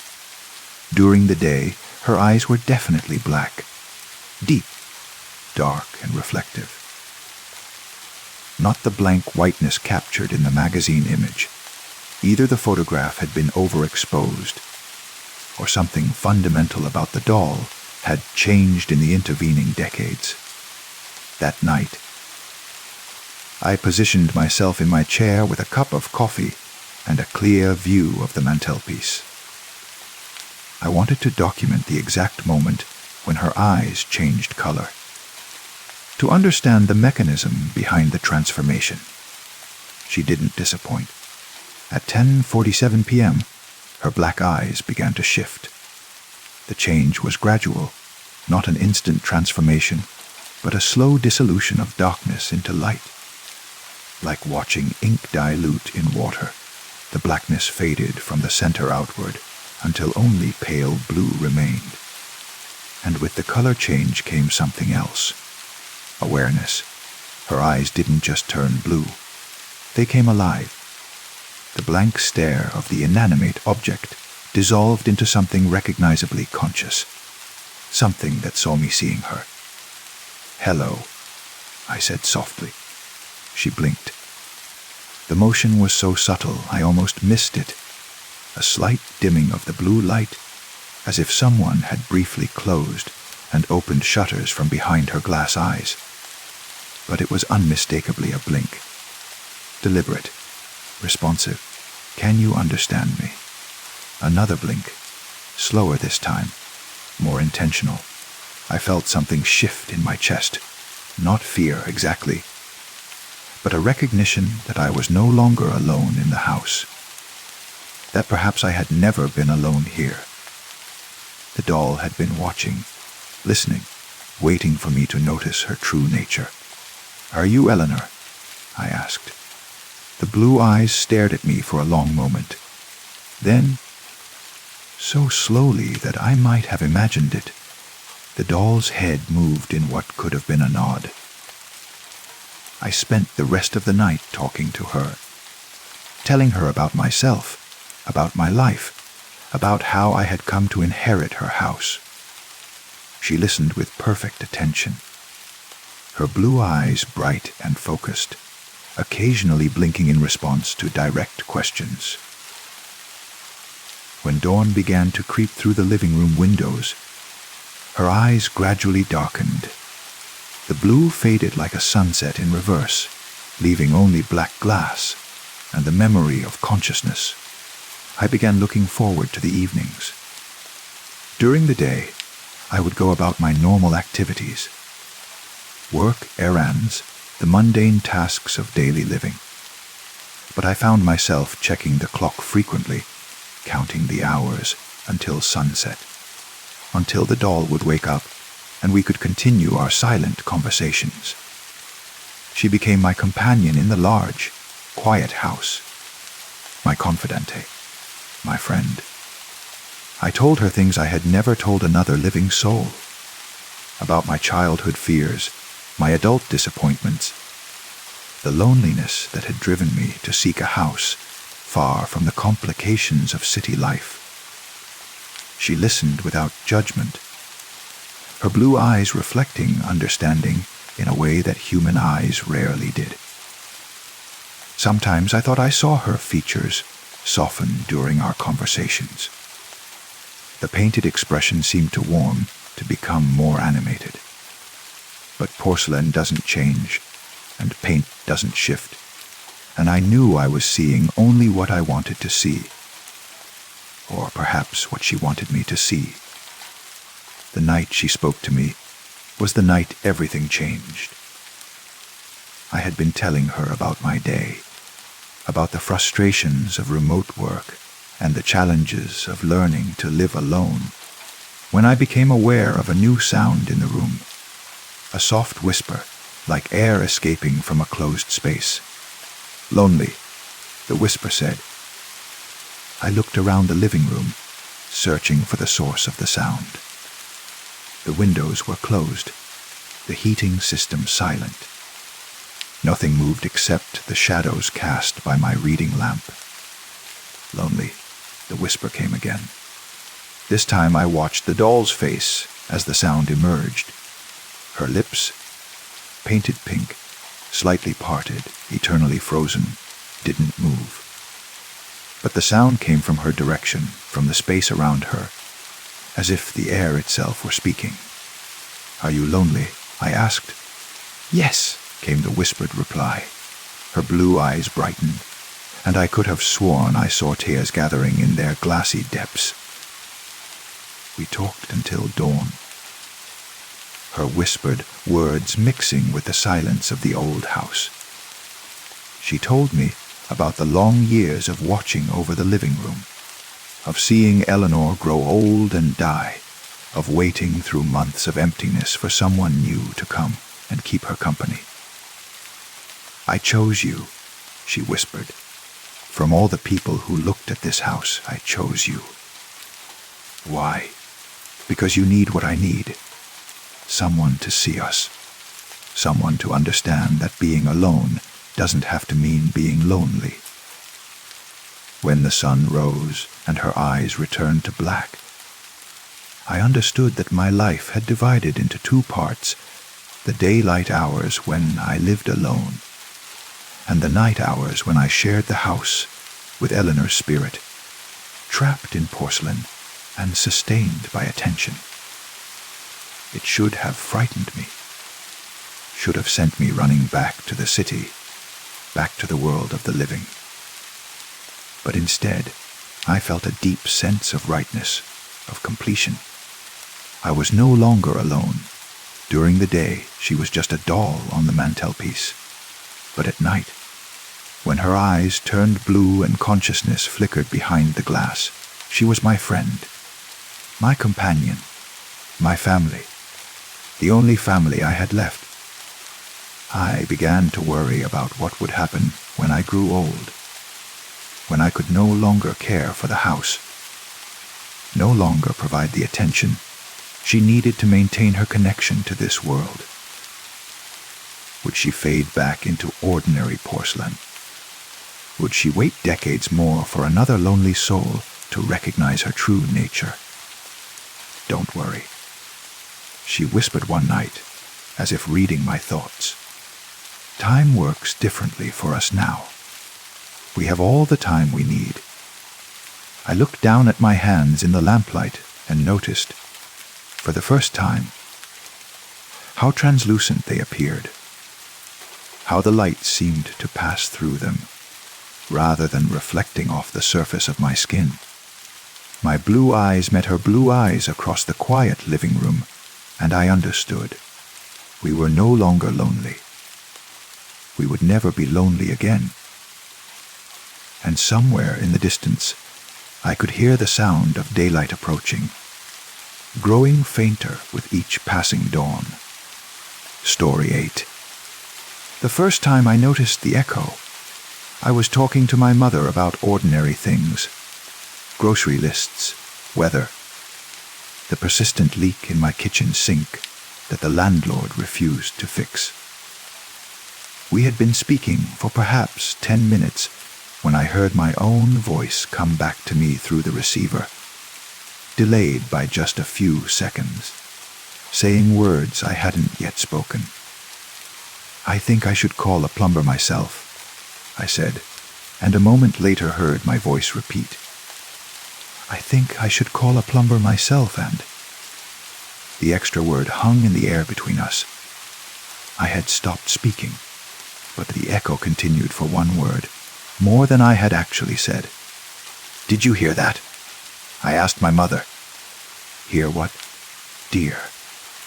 The line crackled with the familiar static of an old connection, the kind of background noise you learn to ignore after years of long, distance conversations. But underneath the static, I could swear I heard something else, a faint rustling, like pages being turned in a distant room. "Nothing," I said. "Just thought I heard an echo." But as we continued talking, it happened again and again. Each time, the echo would repeat my words exactly, but with one additional word that I hadn't spoken. Words that seemed to complete thoughts I hadn't finished, or add details I hadn't mentioned. "The weather's been strange lately," I said. "The weather's been strange lately, unpredictable," came the echo. "I might visit next weekend," I told her. "I might visit next weekend, maybe," the echo replied. My mother seemed unaware of the phenomenon, continuing our conversation without any sign that she was hearing these expanded repetitions.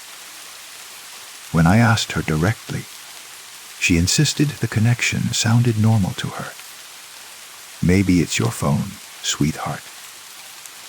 These old landlines can be temperamental."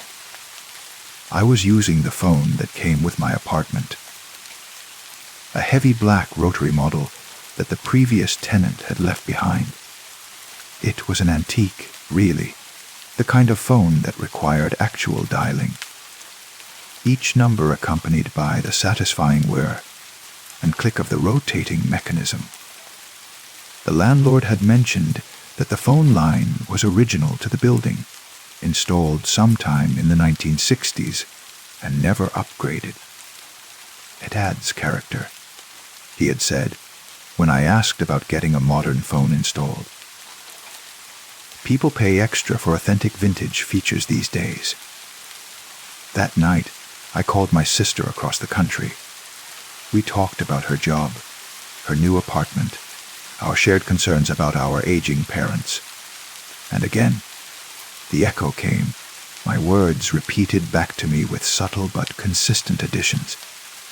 "Work has been exhausting," I said. "Work has been exhausting." "Overwhelming," came the echo. "I worry about Dad's memory," I confided. "I worry about Dad's memory constantly," the echo replied. Each addition was perfectly appropriate, as if someone were listening to my conversation and offering gentle elaborations, clarifying emotions I hadn't fully expressed or thoughts I hadn't completely articulated. The words were always in my voice, but they carried a weight of understanding that felt foreign, as if someone else were speaking through me. I began to experiment. During a call to my friend Marcus, I deliberately left sentences incomplete, curious to see how the echo would respond. "I've been thinking about changing careers," I said, then stopped. "I've been thinking about changing careers entirely," came the echo. The word felt right, more accurate than what I had originally intended to say. I had been considering a career change, but hadn't admitted to myself how complete a transformation I was seeking. The echo seemed to know me better than I knew myself. Over the following weeks, I found myself looking forward to phone conversations with an anticipation that felt almost unhealthy. The echo had become like having a more articulate version of myself as a constant companion. Someone who could express the things I felt, but couldn't quite put into words. But it was during a difficult call with my ex-boyfriend that I began to understand the true nature of what was happening. We were discussing the division of our remaining shared belongings, a conversation that required careful navigation of old hurts and unresolved feelings. I was trying to be civil, mature, appropriate to our new status as former lovers attempting friendship. "I hope we can handle this reasonably," I said. "I hope we can handle this reasonably, honestly," came the echo. The addition stung because it was accurate. I hadn't been entirely honest about my motivations for the call, about my lingering feelings, about the way I still sometimes reached for my phone to call him before remembering we weren't together anymore. "I want what's best for both of us," I continued. "I want what's best for both of us desperately," the echo replied. The word desperately hung in the air, and I realized my ex had heard it too. His voice changed, became softer, more uncertain. "Did you say desperately?" he asked. I could lie, claim it was a bad connection, maintain the careful emotional distance we had been constructing. Instead, I found myself admitting the truth. "Yes," I said. I did.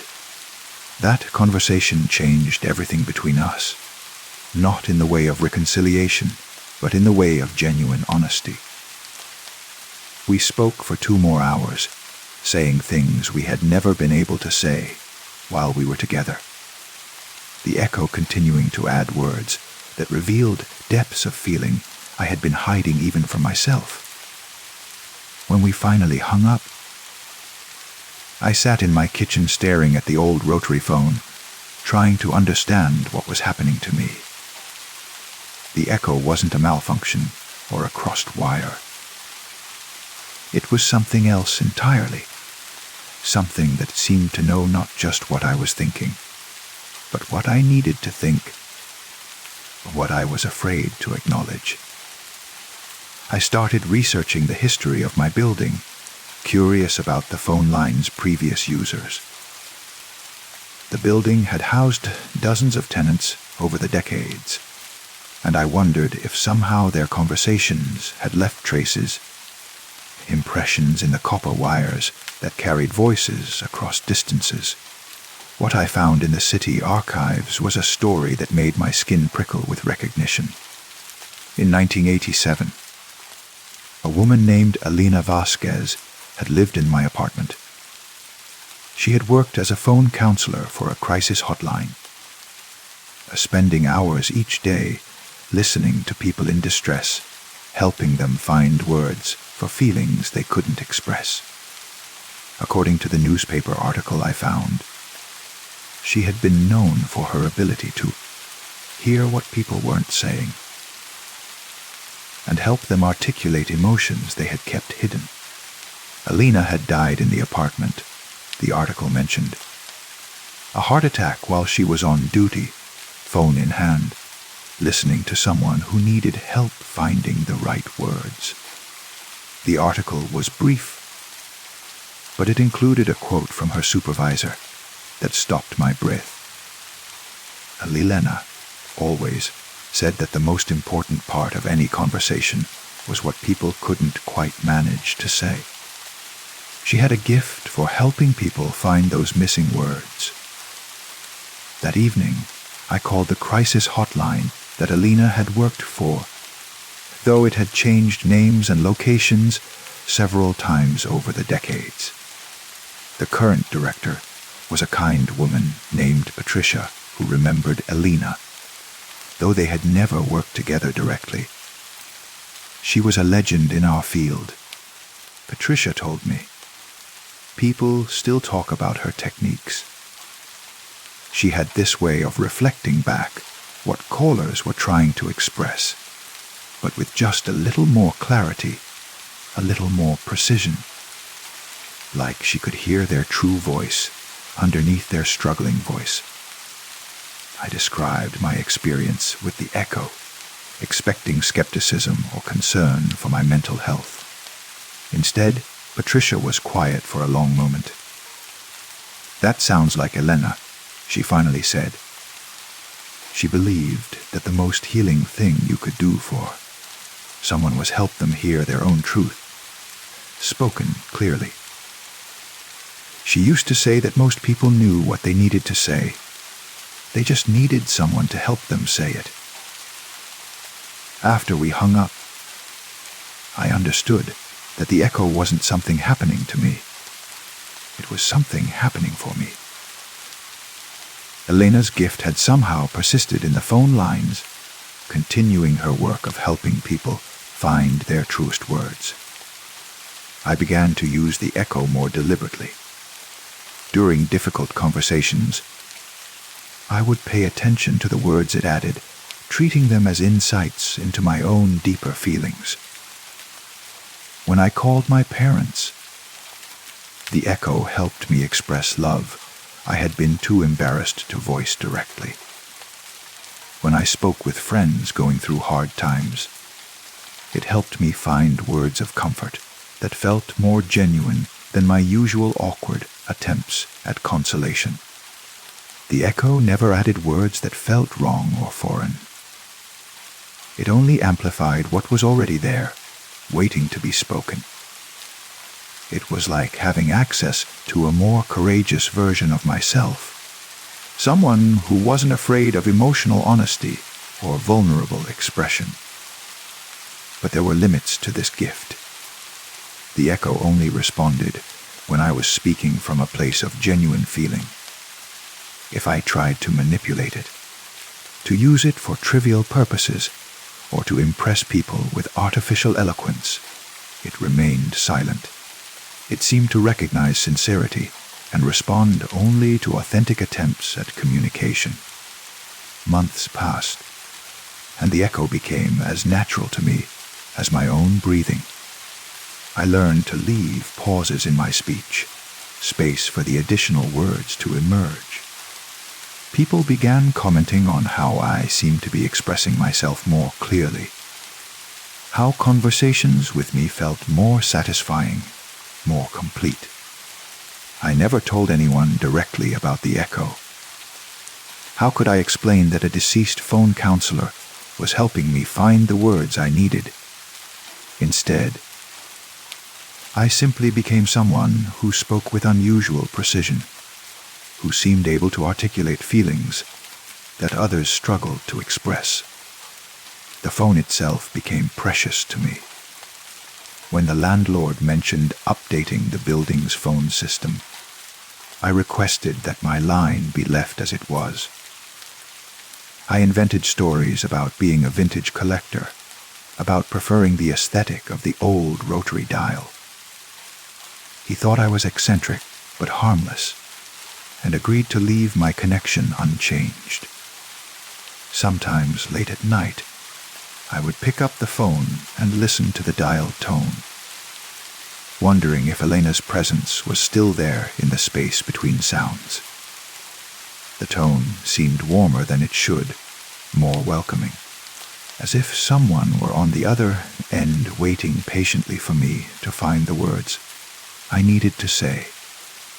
I began calling the crisis hotline where Elena had worked, not as someone in crisis, but as someone wanting to volunteer. Patricia trained me in their methods, and I found that I had inherited something of Alina's gift. When I listened to callers, I could hear not just what they were saying, but what they were trying to say, and I learned to reflect that back to them with gentle additions that helped them find their own clarity. You have excellent instincts. Patricia told me after my first month as a volunteer. It's like you can hear people's deeper voice underneath their surface words. I smiled and thanked her, thinking of Alina and the echo that had taught me how to listen not just to what people said, but to what they needed to say. The echo still comes during my phone conversations, still adds the words that make my meaning more complete. I have learned to trust it as I would trust a wise friend, someone who knows me well enough to help me speak my truth with clarity and courage. And sometimes, when I'm helping someone on the crisis line find the words they need, I swear I can feel Alina's presence in the phone line. Her decades of compassionate listening still flowing through the copper wires, still helping people bridge the gap between what they feel and what they can express. The echo adds one word more than I speak, but it's always the word I need to hear myself say. In the quiet spaces between speaking and listening, Alina's gift continues its work, helping voices find their way across the distances that separate us, one perfectly chosen word at a time. Story 9. The bathroom mirror reflects everything except the truth. I discovered this on a Tuesday evening, the kind of ordinary evening that makes extraordinary events feel like hallucinations. But the fluorescent bulb above the sink hummed its familiar tune, a low, electric whisper that had become the soundtrack to my nightly routine. Brush teeth, wash face. Avoid eye contact with yourself for too long. But tonight, something was different. I raised my right hand to wave at my reflection, a silly habit I'd carried since childhood, a private joke between me and myself. The motion was automatic, muscle memory guiding my fingers through the air in a gentle arc. 1, 2, 3 waves. My reflection stared back at me, hand motionless at its side. The fluorescent light flickered once. Just once. Long enough for me to blink, to question what I'd seen. When the light steadied, I tried again. Slower this time. Deliberate. My palm faced the mirror, fingers splayed wide. I could see the lines etched across my skin, the small scar from a childhood accident, the half moon of dirt beneath my thumbnail, the person in the mirror, the person who wore my face, my clothes, my tired expression, kept their hand pressed against their thigh. I stepped closer to the glass. The surface was cool against my breath, fogging slightly with each exhale. My reflection stepped closer too, maintaining the perfect distance, the perfect symmetry. Everything matched exactly. The slight tilt of my head, the furrow between my eyebrows, the way my lips parted just enough to let uncertainty escape. Everything except the hands. I pressed my palm against the mirror's surface. The glass was smooth, unmarked by fingerprints or soap residue. Cold seeped through my skin, traveling up my arm like water through a straw. My reflection's hand remained stubbornly at their side, fingers slightly curved, as if holding something invisible. The bathroom felt smaller suddenly. The walls seemed to press inward, and the humming of the fluorescent light grew louder, more insistent. I counted my heartbeats. 1, 2, 3, 4, trying to anchor myself in the rhythm of my own body. But the sound of my pulse mixed with the electrical hum until I couldn't tell where one ended and the other began.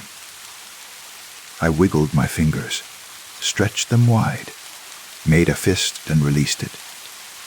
My reflection watched with eyes that looked exactly like mine, but seemed to belong to someone else entirely.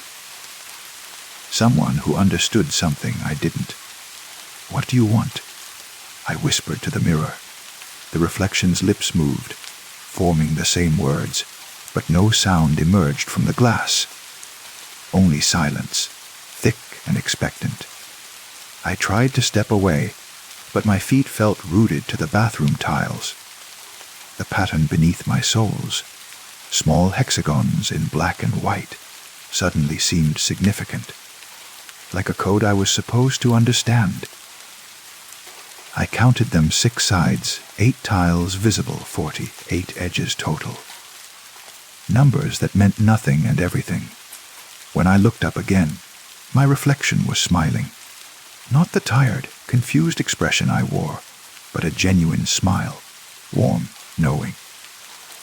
The kind of smile you give someone when you're about to share a secret they've been waiting their whole life to hear.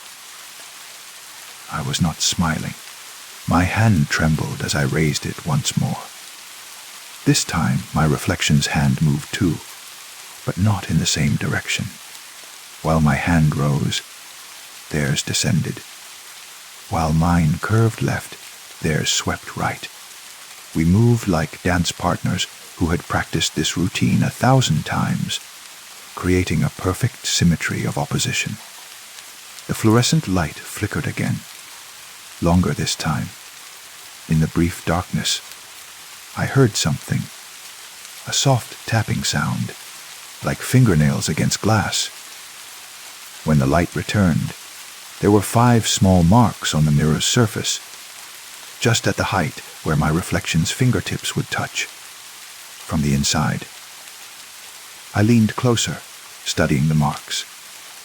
They were perfectly formed. 5 crescents arranged like fingertips, pressed against the glass from within. The surface around them was foggy, as if someone had been breathing on the other side. "This isn't real," I said aloud, but the words felt hollow. The fluorescent light's hum grew lower, more resonant, vibrating through my chest cavity. I could feel it in my ribs, my sternum, the small bones of my inner ear. My reflection tilted their head, as if listening to something I couldn't hear.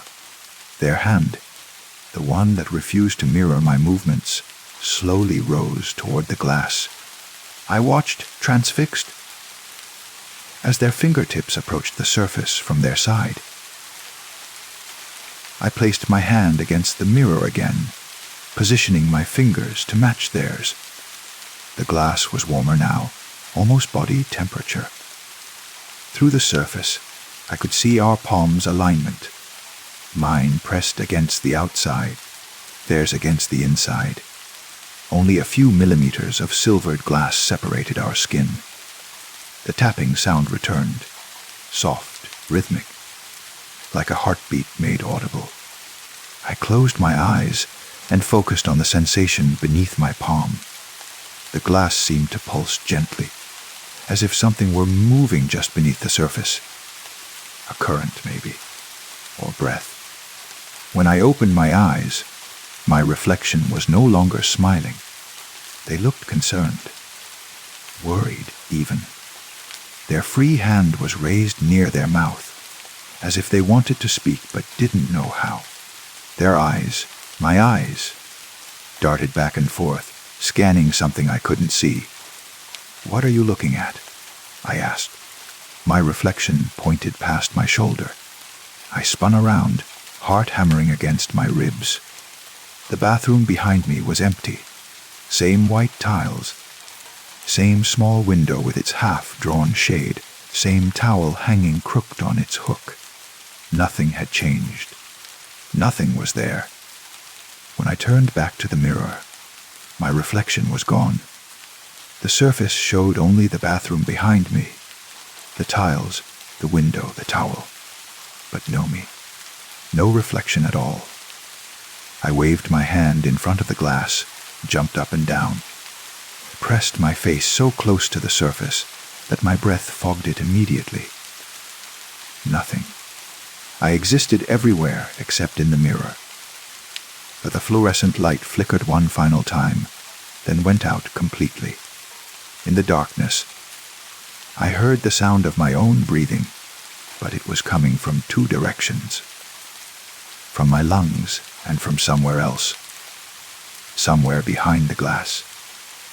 I fumbled for the light switch, my fingers clumsy with panic. When the bulb blazed back to life, my reflection had returned. They stood exactly where I stood, wearing my confused expression, my slightly mussed hair, my growing fear. But their hand was still pressed against the inside of the glass. And now, looking closer, I could see that the surface was slightly warped around their palm, as if the glass were soft, pliable, as if they were slowly pushing through. I backed away from the mirror, but my reflection remained fixed in place, hand against the glass, eyes locked on mine. The distance between us grew. 1 foot, 2 feet 3. But they stayed put, growing smaller in the frame, but never moving. The tapping sound filled the bathroom now, coming from everywhere and nowhere. From the walls, the ceiling, the pipes behind the tiles. A percussion of fingertips against surfaces, growing faster, more urgent. I reached for the bathroom door, but the handle wouldn't turn. My fingers slipped against the metal, not because it was locked, but because my hands were shaking so violently I couldn't maintain a grip. Behind me, the tapping grew louder.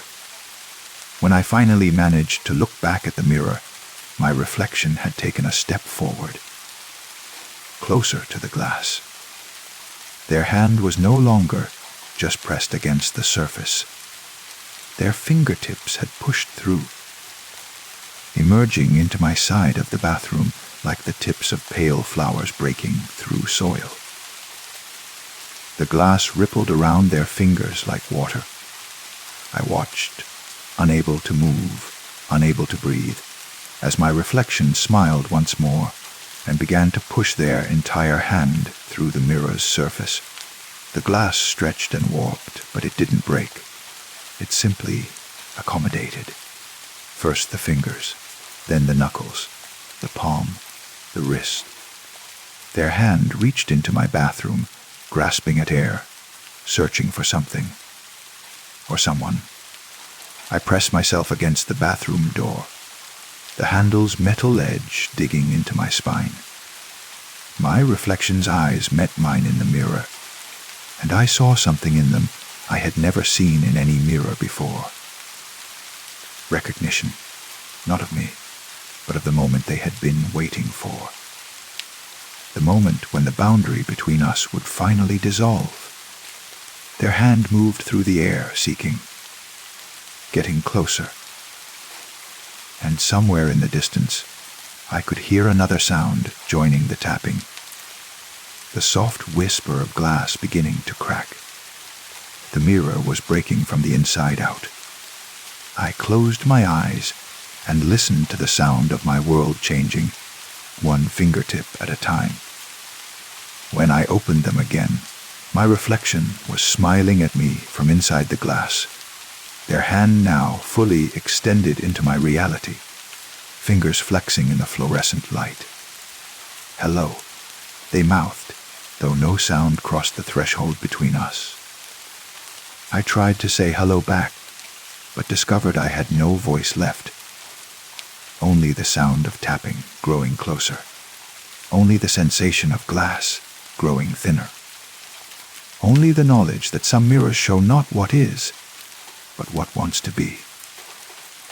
And sometimes what wants to be is stronger than what is. The fluorescent light hummed its electric lullaby as my reflection stepped fully through the mirror, leaving behind only an empty frame and the echo of their whispered greeting. Now there are 2 of us in the bathroom. But only one of us remembers which side of the glass we started on. Story 10.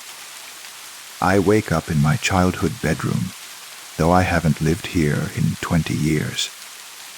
The walls are still painted that particular shade of mint, green my mother chose when I was 12, and the same Star Wars posters hang at slightly crooked angles where teenage me placed them with too much enthusiasm and not enough precision.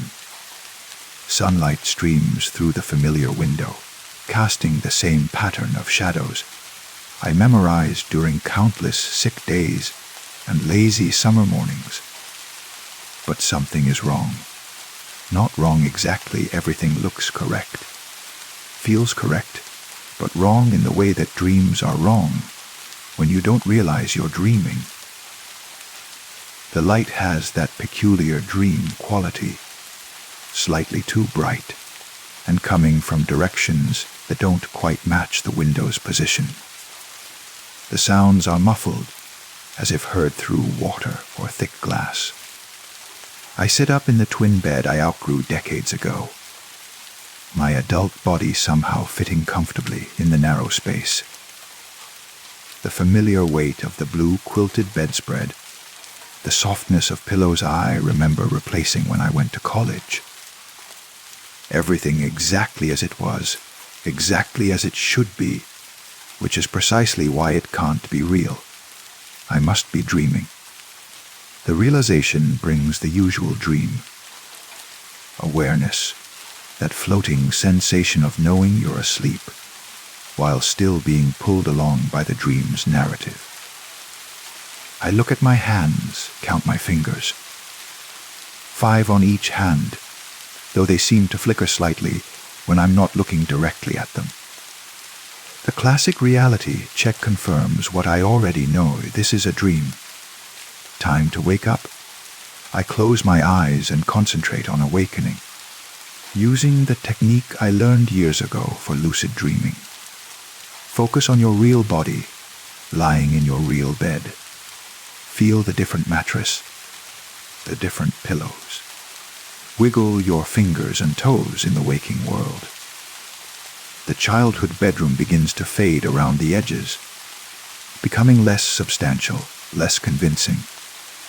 I open my eyes and I'm in my apartment, in my own bed, in my own adult life. The digital clock on my nightstand glows 3:17 a.m. in familiar red numbers. My actual pillows, my actual blankets. My actual bedroom with its collection of houseplants and stack of unread books on the dresser. Relief washes over me, just a particularly vivid dream about childhood, nothing more. I stretch, feeling the pleasant sensation of muscles relaxing after sleep. The dream lingers in my memory with unusual clarity, which often happens when you wake up in the middle of a REM cycle.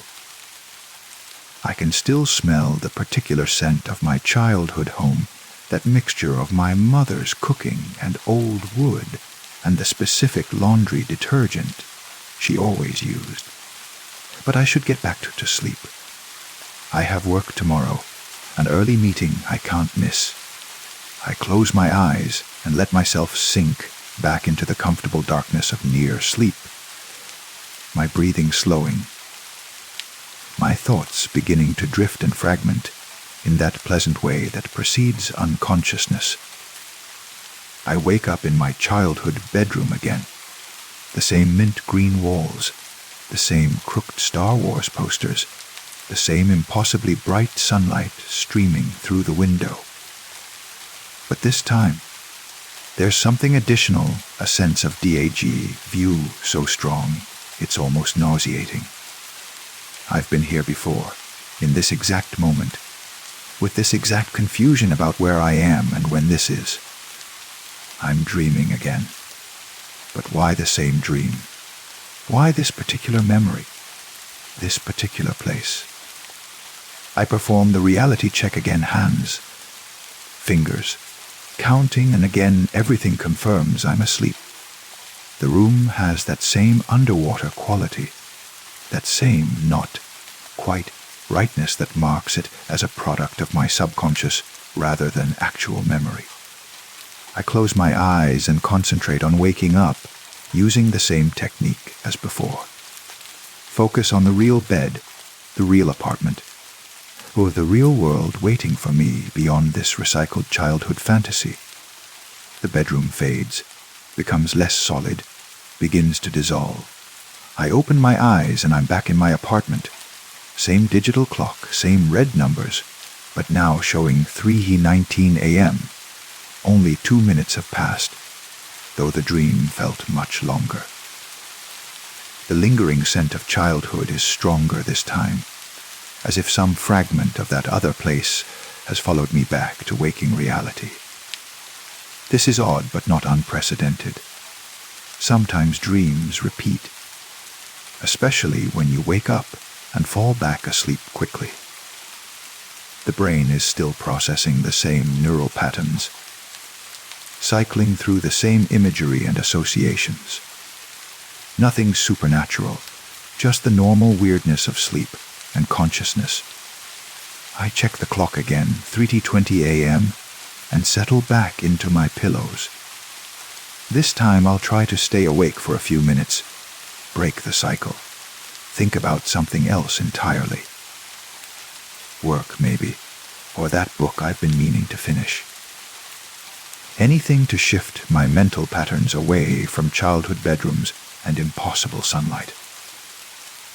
But drowsiness pulls at me with surprising strength. And before I can establish a different train of thought, I'm drifting off again. I wake up in my childhood bedroom for the third time. Now I'm genuinely unsettled. The room is identical to my previous dream experiences, same details, same lighting, same sensory impressions. But there's an additional element this time: awareness.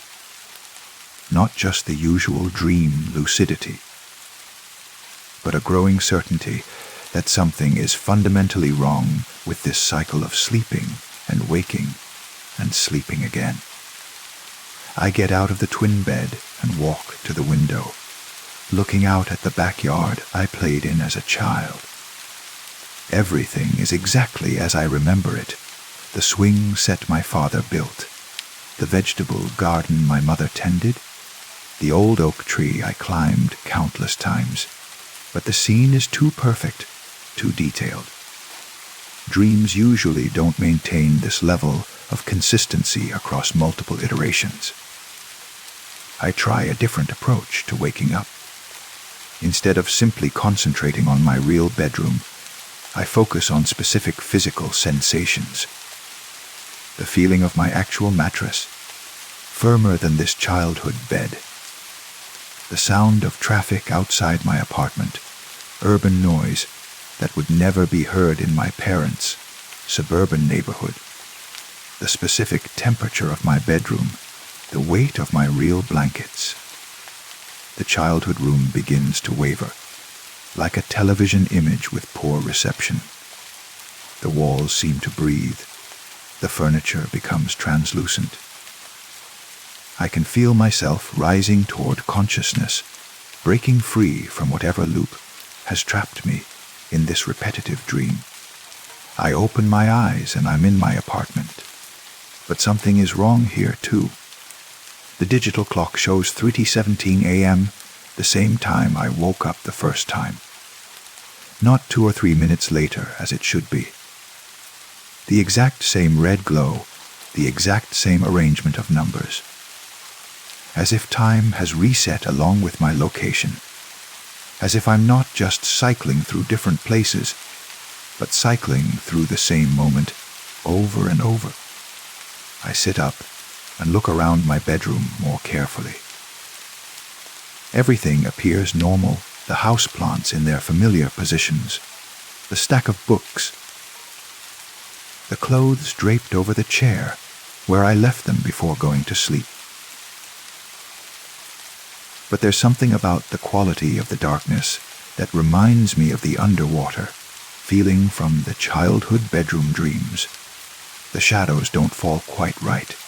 The silence is too complete. Am I really awake? Or is this just another layer of the dream?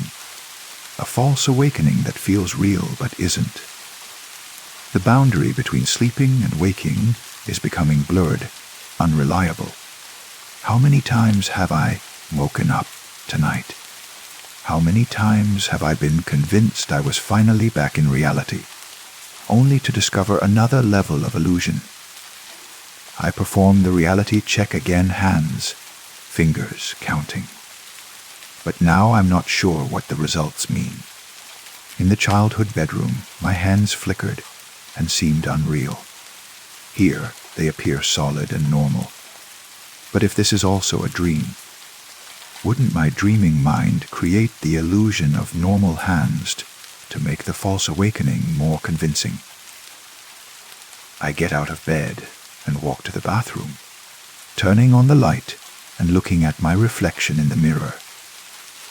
My face looks back at me, familiar and unchanged, but there's something in my eyes that seems distant, as if I'm looking at myself through glass, or as if the person in the mirror is someone who looks like me, but isn't quite me. I splash cold water on my face, feeling the shocking sensation of temperature change, the wetness against my skin. These tactile experiences feel real, more real than anything in the childhood bedroom dreams. But I've had dreams before where cold water felt cold, where pain felt painful, where every sensation was indistinguishable from waking experience. Back to the bedroom, back to the digital clock, still showing 3017 a.m. The numbers haven't changed, haven't progressed even a single minute since I first woke up. Time is frozen or cycling, or perhaps time doesn't work the same way in whatever state I'm currently experiencing. I lie back down, but I don't close my eyes. If I'm going to cycle through dreams again, I want to be conscious of the transition. I want to feel the moment when this apparent reality dissolves into the next layer of illusion.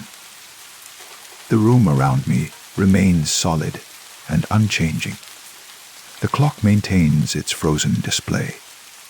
Minutes pass, or what feel like minutes, but nothing shifts or wavers. I begin to think that maybe this time I really am awake, that I've finally broken free from the dream cycle. Then, without any sensation of falling asleep or losing consciousness, I'm back in the childhood bedroom. No transition, no fade, no moment of drowsiness. 1 second I'm lying in my adult bed, staring at the ceiling of my apartment, and the next second I'm in the mint green room with Star Wars posters and impossibly bright sunlight. The discontinuity is jarring, like a film with frames missing, like reality itself is skipping. But this time, I'm not alone. There's someone sitting in the desk chair by the window, an adult figure silhouetted against the bright light. As my eyes adjust, I realize it's me, an identical version of myself, wearing the same pajamas, with the same confused expression I must be wearing. You're dreaming, the other me says, but so am I. We're both caught in the same loop, the same cycle of false awakenings. That's not possible, I reply, though I'm not sure why I'm arguing with myself. In dreams, anything is possible. How many times have you woken up tonight? The other me asks. How many times have you been convinced you were back in reality, only to find yourself here again? I try to count, but the number seems to slip away from me. 4 times. 6. More. The repetitions are blending together, becoming indistinguishable from each other. The real question, my doppelganger continues, is whether you were ever really awake tonight, or whether that apartment, that digital clock, that bathroom mirror, whether all of it is just another layer of the dream.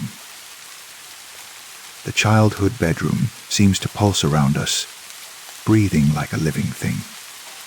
The walls expand and contract slightly, and I can hear what sounds like my own heartbeat echoing from somewhere far away. How do we get out? I ask. Maybe we don't, the other me says. Maybe this is where we live now, in the space between sleeping and waking, cycling through layers of dreams that feel like reality until we can't tell the difference anymore. I close my eyes, trying once again to focus on waking up, on returning to some version of reality that doesn't include conversations with myself in impossible childhood bedrooms. But when I open my eyes, I'm not in my apartment. I'm not in the mint green room either. I'm somewhere else entirely, a place I don't recognize, but that feels deeply familiar. A white room with no windows, no doors, no features except for a single digital clock on the wall showing 3:17 a.m. in red numbers that never change. And in this room, there are multiple versions of myself, all sitting quietly, all looking confused, all wondering which one of them is real and which ones are dreams, all trapped in the same moment, the same frozen time, the same endless cycle of false awakenings. One of them looks at me and smiles sadly. "Welcome," he says. "You've been here all along. You just keep forgetting between dreams." I want to protest, to insist that I'm the real one, that I'm the original consciousness from which all these other versions have spawned. But as I look around at the other figures, all identical, all equally convinced of their own authenticity, I realize that this distinction has no meaning here. We are all real. We are all dreams. We are all trapped in the same recursive loop, waking up into dreams of waking up, sleeping into dreams of sleeping, each layer feeling authentic until the next layer reveals it as illusion. How long have I been here? I ask. There is no long here. Another version of myself replies. Time doesn't move forward or backward. It just is. Always 3:17 a.m. Always the moment between sleeping and waking. Always the same confusion and the same questions. I sit down among my other selves, and we wait together in the white room with its unchanging clock. Sometimes one of us disappears, presumably cycling back to the childhood bedroom or the adult apartment, experiencing the same sequence of false awakenings. Sometimes a new version appears, looking around with the same confusion we all remember feeling. Is there a way out? I ask. Maybe, says one version. But maybe the question isn't how to get out. Maybe the question is whether we want to get out. Here, at least, we're not alone. Here we have each other, even if we are each other. The white room pulses gently, like a heartbeat or like breathing. The unchanging clock maintains its red display of 3:17 a.m., marking a time that exists outside of time, a moment frozen between 1 second and the next. And we sit together, all the versions of myself who have found their way to this place, he sharing the same confusion and the same strange comfort of not being alone with our dreams. Sometimes we talk, comparing our experiences of the cycling dreams, noting small differences in detail or sequence. Sometimes we sit in comfortable silence, united by our shared predicament. Occasionally, one of us will stand up and try to find an exit from the white room, searching for doors or windows that don't exist. But we always return to the group, accepting that this space operates by its own rules. That escape might not be possible or even desirable. What if, says one version of myself, what if we're not trapped at all? What if this is where we're supposed to be? What if the cycling dreams, the false awakenings, the confusion between sleeping and waking, what if all of that is just the process of arriving here? It's a disturbing thought, but also oddly comforting. The idea that all the repetition and confusion had a purpose, that it was leading somewhere rather than going nowhere, that this white room with its collection of identical dreamers is not a prison but a destination. The clock continues to show 3:17 a.m., and we continue to wait together in the space between dreams, between moments, between the boundaries of what is real and what is possible, and gradually the anxiety of being trapped begins to fade, replaced by the strange peace of knowing that whatever this is, wherever we are not alone. We are each other's companions in this impossible place, and perhaps that is enough. Perhaps that is everything. Story 11.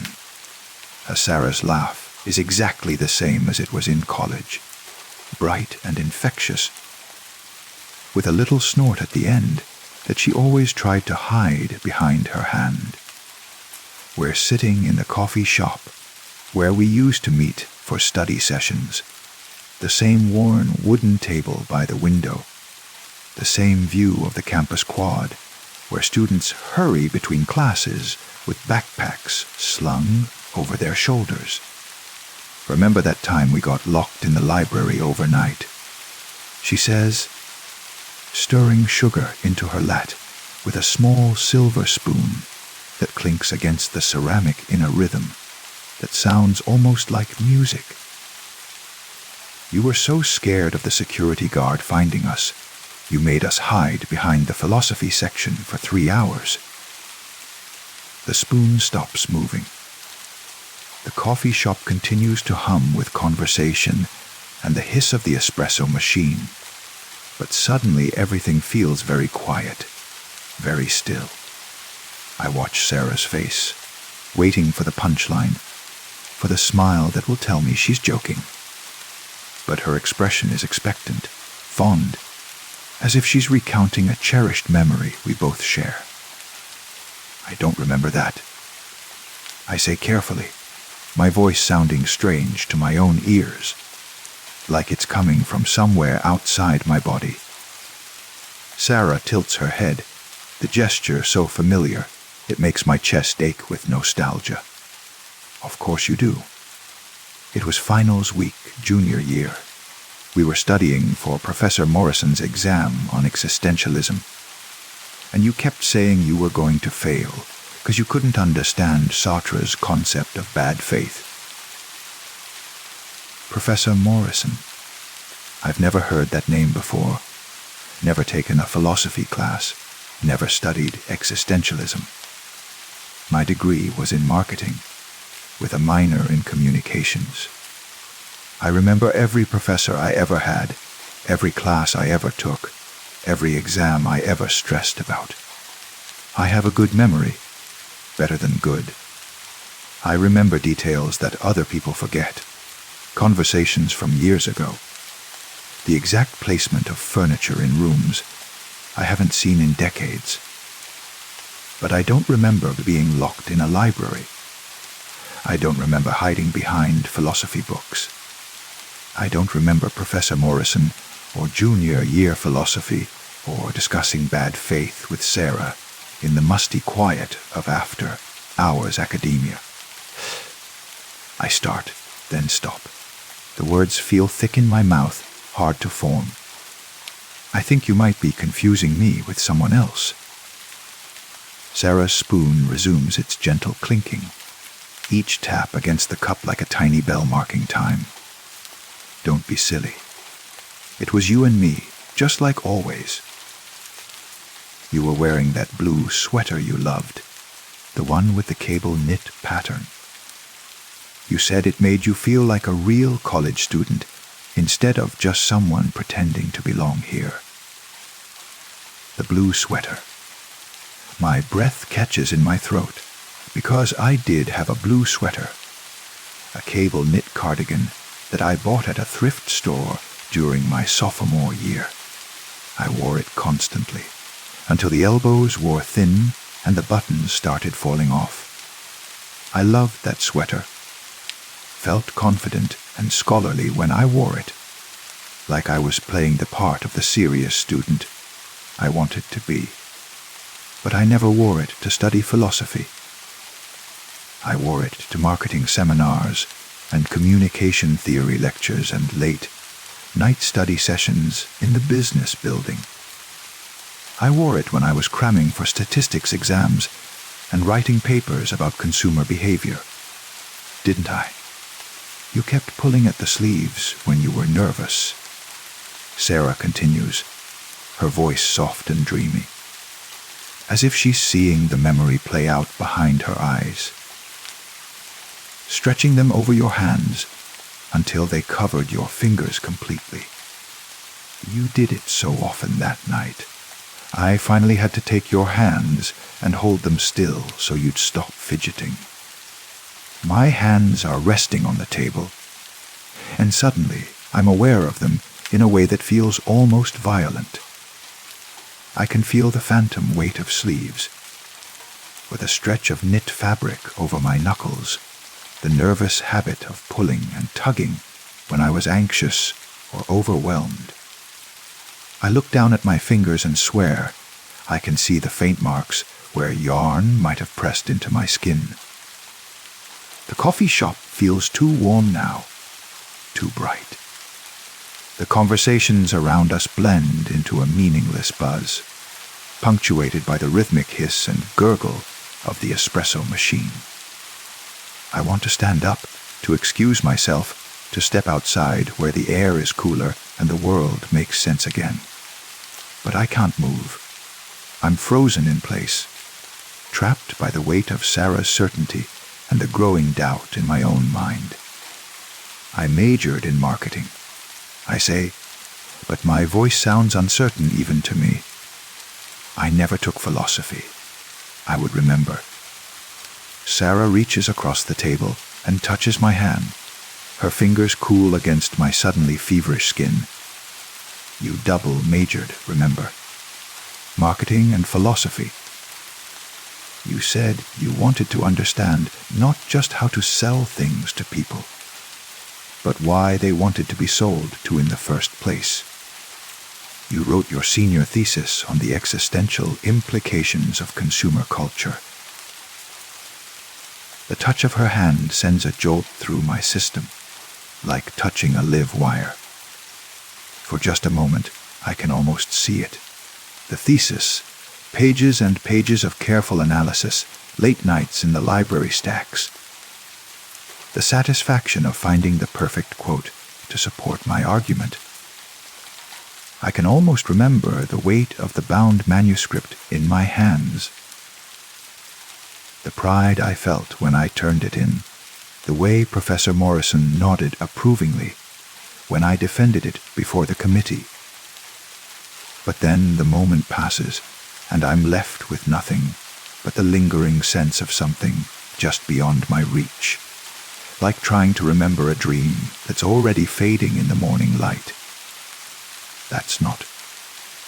I start again, but the words die in my throat. Because what if it is? What if I'm the one who's confused, who's forgotten?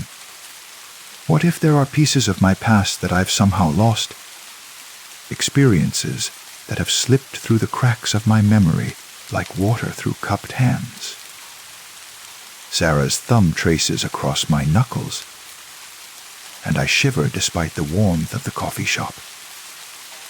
You were so proud of that thesis. You kept a copy on your bookshelf for years, right next to your marketing textbooks. Sometimes I'd catch you reading sections of it, like you were rediscovering your own thoughts. I try to picture my bookshelf as it was in college, then after graduation, then in each apartment I've lived in since. Marketing textbooks, yes. Business journals, career guides, a few novels I never had time to read. but philosophy books. A thesis I wrote but don't remember writing. The images won't come. Or maybe they're there, but I can't trust them anymore. How do you tell the difference between a real memory and a false one? How do you know if what you're remembering is something that actually happened or something your brain has constructed from suggestions and possibilities and the desperate need to make sense of conflicting information? I should go, I say, starting to pull my hand away from Sarah's touch, but she holds on, her grip surprisingly strong. Stay, she says, and there's something in her voice that makes me freeze. We haven't finished talking about the library. The coffee shop around us seems to shift and blur, like looking through water or heat waves rising from summer pavement. The other customers become indistinct shapes, their conversations fading to white noise. Even the baristas behind the counter move like figures in a dream, slow and purposeful, but somehow unreal. Tell me about the security guard, Sarah says, her voice hypnotic, rhythmic. Tell me what he looked like. I don't. Old man, gray hair. Walked with a limp from an old injury. He carried a flashlight that cast long shadows between the stacks. We could hear his keys jangling from 3 floors away. As she speaks, I can see him. Not clearly, not completely, but in fragments. A silhouette moving between shelves, the beam of a flashlight sweeping across book spines, the sound of keys like wind chimes in the darkness. My heart starts to race, the fight or flight response of remembered fear. Even though I know I was never there, never hid, never held my breath while footsteps passed inches from our hiding place. His name was Frank. Sarah continues. He'd worked at the university for 30 years, knew every hiding spot, every trick students used to stay after hours. But he had a soft spot for serious students, the ones who were there to study rather than cause trouble. Frank. The name resonates in my chest like a struck bell. I can almost hear his voice, gruff but kind, the way he'd clear his throat before speaking. I can almost see his face, lined with decades of late, night patrols and early morning discoveries. But I've never met anyone named Frank who worked security at a library. I'm certain of it. Aren't I? When he found us, you started to cry. Sarah says, her grip on my hand tightening. Not from fear, but from exhaustion. You'd been studying for 18 hours straight, living on nothing but coffee and determination. Frank took one look at you and just shook his head. He didn't report us. He just made sure we got safely to your dorm. Tears. I can feel them on my cheeks, hot and sudden, though I don't remember starting to cry. The salt taste on my lips, the way my vision blurred. The overwhelming relief when Frank's stern expression softened into something like paternal concern. But these aren't my tears. These aren't my memories. Are they? The coffee shop snaps back into focus with jarring suddenness. The conversations resume their normal volume. The espresso machine hisses and gurgles. Sarah releases my hand and sits back in her chair.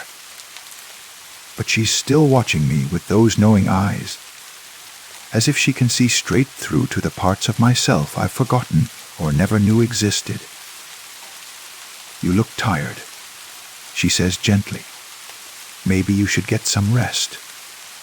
Sometimes when we're exhausted, our minds play tricks on us.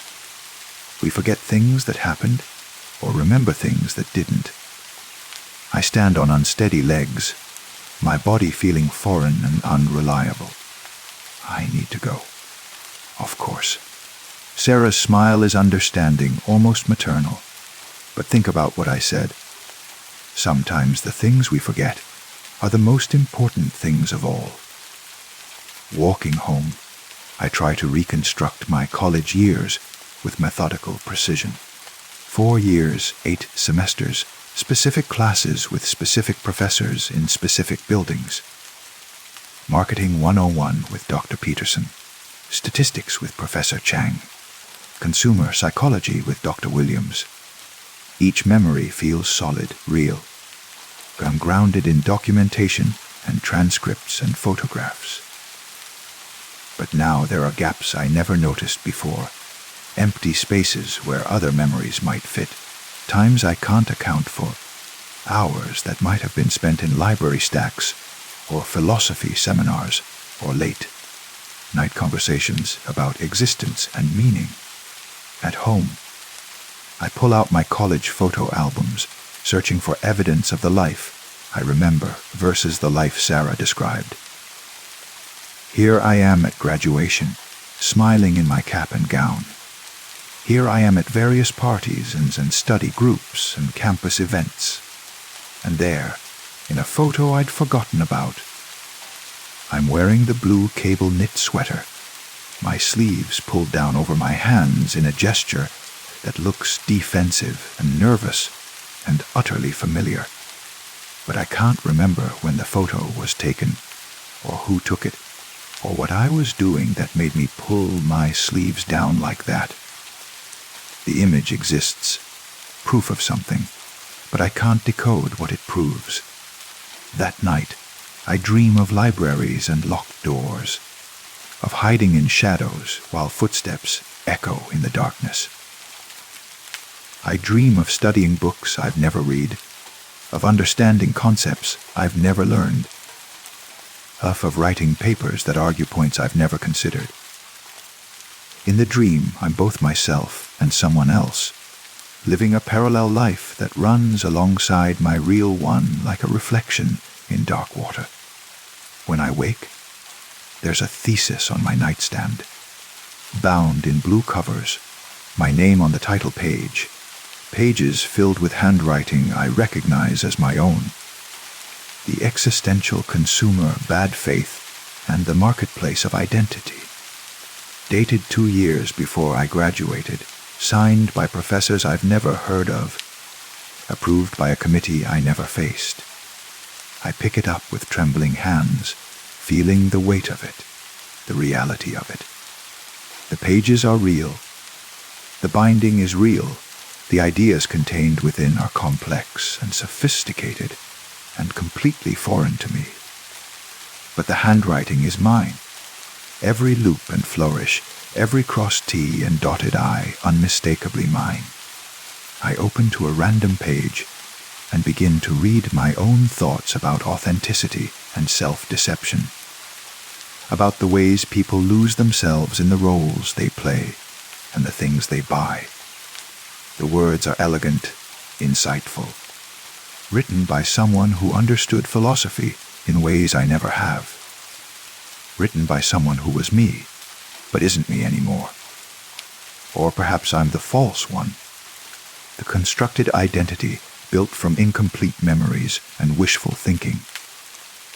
Perhaps the person who wrote this thesis, who double majored, who hid in libraries and cried from exhaustion, is the real me.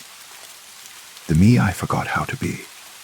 The thesis falls from my nerveless fingers, pages fluttering like dying birds.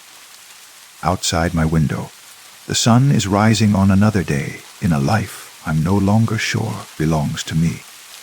A story 12. The grandfather clock has stood in my hallway for 15 years. A wedding gift from my late grandmother that has marked the passage of time with its deep, resonant chimes and steady tick, talk rhythm. Every hour on the hour, it announces the time with a series of bronze bells that echo through our small house. At night, the sound is particularly clear, cutting through the silence with mechanical precision. I've always been a light sleeper, and the clock's hourly chimes have become part of my sleep cycle. Gentle punctuation marks that help me track the passage of night without fully waking. 11 p.m. as I settle into bed. Midnight as I'm drifting off. 1 a.m. in the depths of dreams. 2 a.m. in that profound stillness that comes in the small hours. But tonight, something is wrong with time itself. I lie in bed, listening to the familiar sounds of our house settling into night.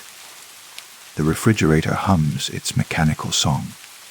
The heating system whispers warm air through the vents. Outside, the occasional car passes on our quiet street. All normal, all as it should be. Then the clock chimes 11. I count the strikes automatically. Bong, bong, bong, bong, bong, bong, bong, bong, bong, bong. 11 p.m. Right on schedule. I pull my blanket higher and close my eyes, beginning the familiar drift towards sleep. The next thing I know, the chimes are sounding again. But instead of the single strike of 11:30 or the 12 strikes of midnight, I hear something impossible. 13 chimes.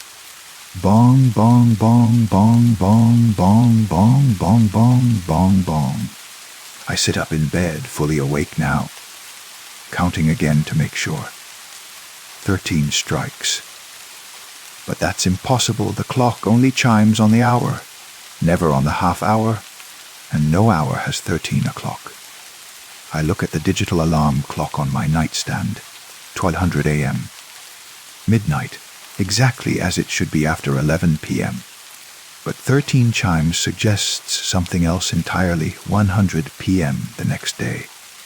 1 in the afternoon, 12 hours from now.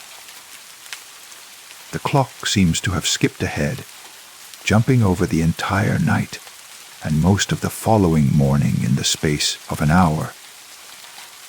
I get up and walk to the hallway, my bare feet silent on the hardwood floor. The grandfather clock stands in its usual position, tall and dignified, its brass pendulum swinging with the same steady rhythm I've known for 15 years. The clock face shows 12,100, confirming midnight, and the hour hand points directly at the 12. Everything appears normal. But as I stand there in my pajamas, studying the familiar antique, I notice something subtle. The quality of light filtering through the hallway window isn't quite right for midnight. It's not daylight, exactly. But there's a brightness that suggests afternoon rather than the deep darkness of a winter night. I move to the window and look out at our street. The world outside is wrong. The lighting has the peculiar quality of late afternoon, golden and slanted, casting long shadows that shouldn't exist at midnight. But the shadows are wrong too, falling at impossible angles, and creating patterns that hurt to look at directly. The neighbor's house across the street appears normal, but something about its proportions seems off, as if I'm seeing it from a different height or angle than usual. I return to the bedroom and check my digital clock again, 12:01 a.m. The numbers are clear and bright, insisting on the reality of midnight. But when I look out our bedroom window, I see the same strange afternoon lighting, the same impossible shadows. My wife sleeps peacefully beside me, undisturbed by the chimes or my movement around the house.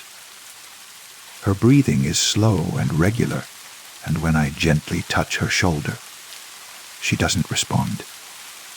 Not unusual, she's always been a deep sleeper. But there's something about her stillness that seems too complete, as if she's not just sleeping, but somehow suspended. I settle back into bed, trying to rationalize what I've experienced. Maybe the clock mechanism is malfunctioning, striking the wrong number of times. Maybe my perception of the light outside is distorted by fatigue or stress. Maybe I miscounted the chimes. Simple explanations for simple problems. But as I lie there, listening to the steady tick, talk of the grandfather clock, I become aware of another inconsistency. The rhythm is wrong. Not obviously wrong, the intervals between ticks are still regular, but the timing is off by just a fraction. It's as if the clock is running slightly fast, each second passing just a little more quickly than it should. I count along with the ticking. 1 Mississippi, 2 Mississippi, 3 Mississippi. But the clock's rhythm doesn't match my internal count.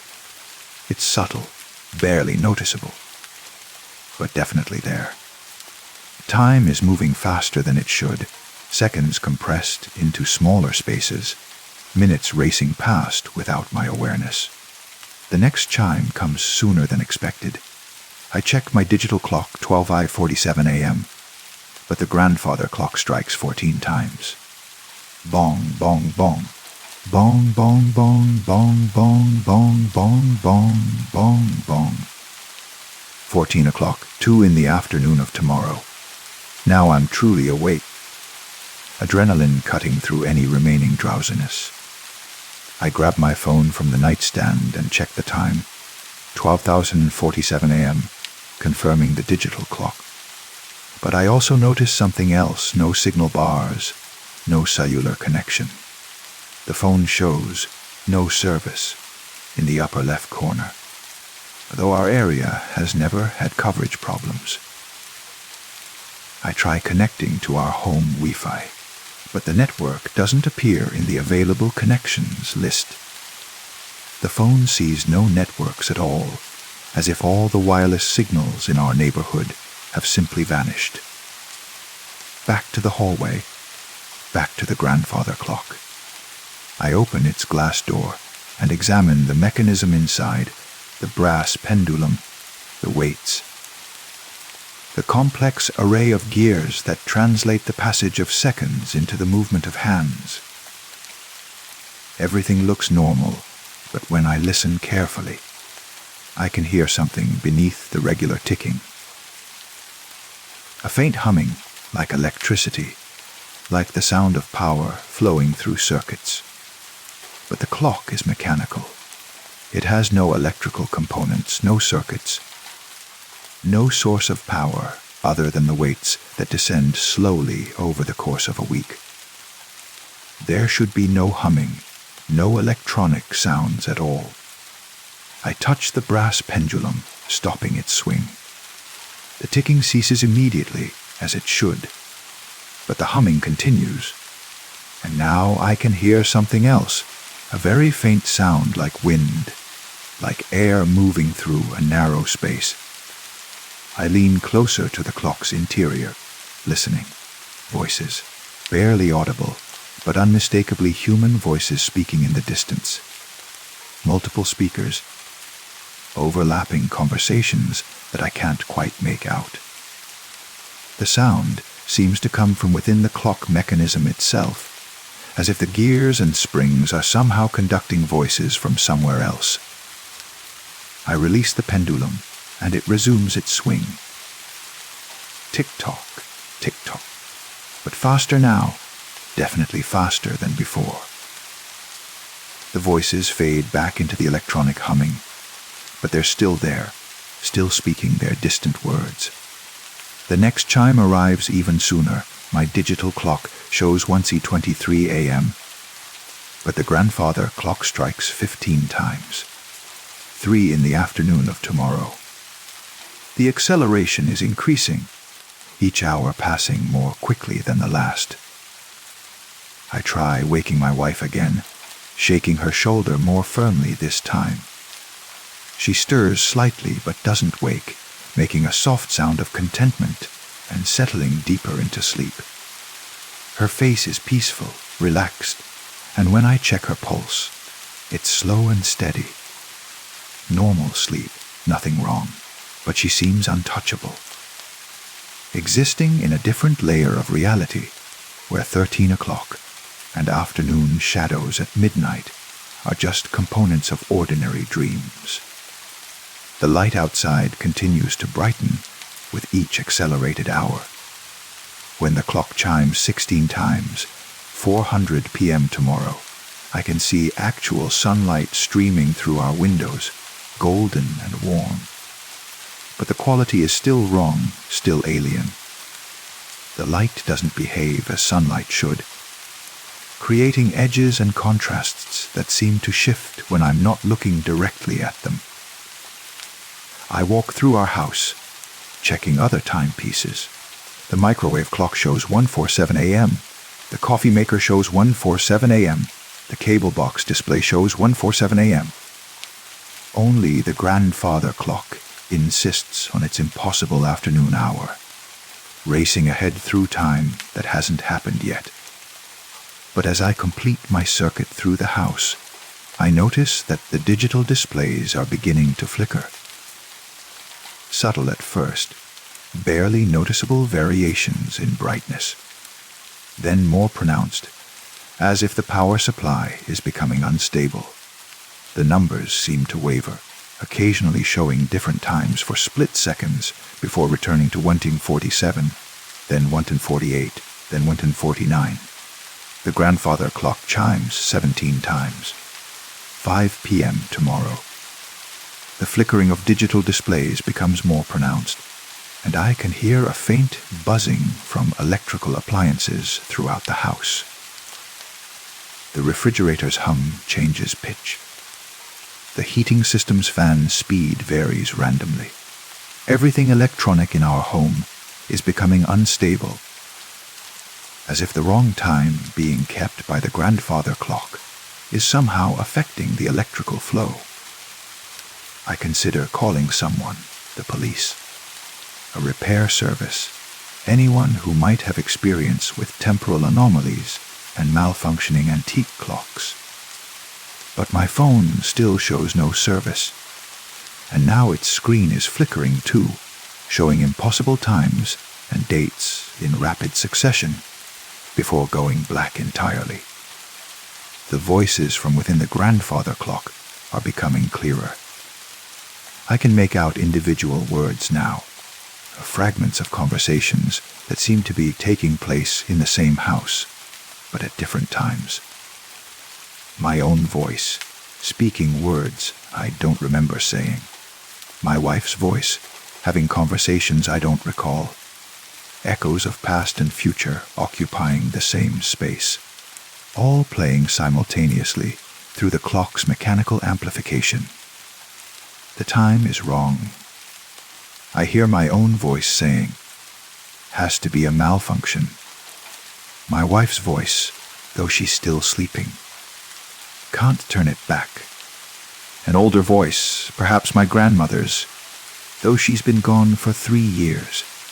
18 chimes. 6 p.m. tomorrow. The sunlight outside is beginning to change color, taking on the orange and red hues of evening. But it's happening too fast. The light shifting and changing in real time as accelerated hours pass in compressed minutes. I stand in the hallway, watching the grandfather clock's hands move visibly now, racing around the face as time collapses and expands. The minute hand completes full rotations in seconds. The hour hand jumps from number to number with mechanical urgency. And still the chimes continue, marking impossible hours that haven't arrived yet, announcing times that exist only in the clock's accelerated perception of reality. 19, 20, 21 hours that don't exist, times beyond the normal cycle of day and night. The house around me begins to change. Shadows move without objects to cast them. Sounds echo from rooms that should be empty.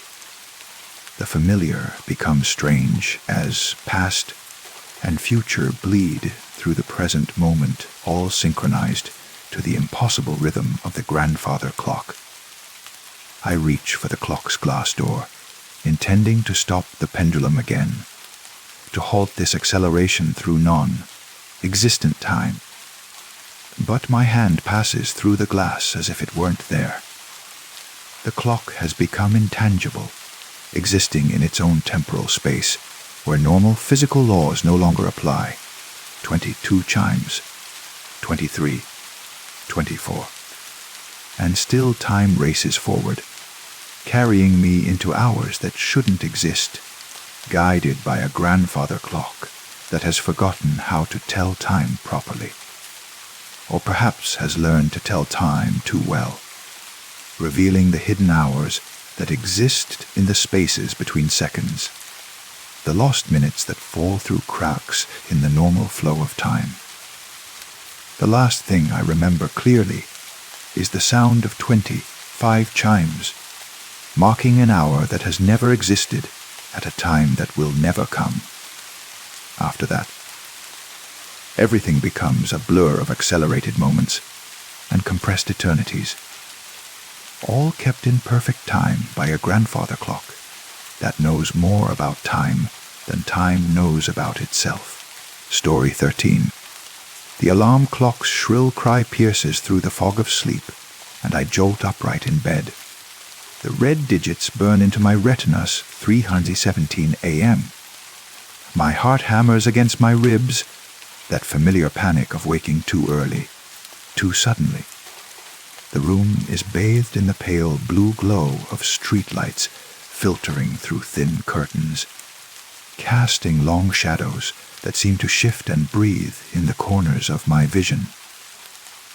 I reach over to silence the alarm, my fingers fumbling across the smooth surface of the nightstand. But when I touch the clock, it's cold, impossibly cold, like metal left outside in winter. The touch sends a shock up my arm, and I pull back, blinking hard. The display still reads 3:17 a.m., the numbers frozen, unblinking. Something feels wrong. The wrongness seeps into my bones, a low-frequency hum that I can't quite hear, but somehow feel. The air in the room tastes stale, recycled, as if I've been breathing the same molecules over and over again. I swing my legs over the edge of the bed, bare feet touching the hardwood floor. The wood is warm, too warm for the middle of the night. I stand, padding softly toward the window. Each step echoes strangely, as if the sound is coming from somewhere else, slightly delayed. When I pull back the curtain, the street outside is empty, bathed in that same blue light that has no source I can identify. The street lamps stand like sentinels, but their light seems to come from within the air itself, diffused and directionless. The silence is absolute. No cars, no distant hum of the highway, no ticking of the clock behind me. Even my own breathing seems muffled, absorbed by the walls themselves. I press my palm against the glass of the window. It's neither warm nor cold, but somewhere in between. The temperature of skin, of something alive. I turn back to the room, and that's when I notice it. The bed is unmade on both sides, as if two people have been sleeping there. But I live alone. I've always lived alone.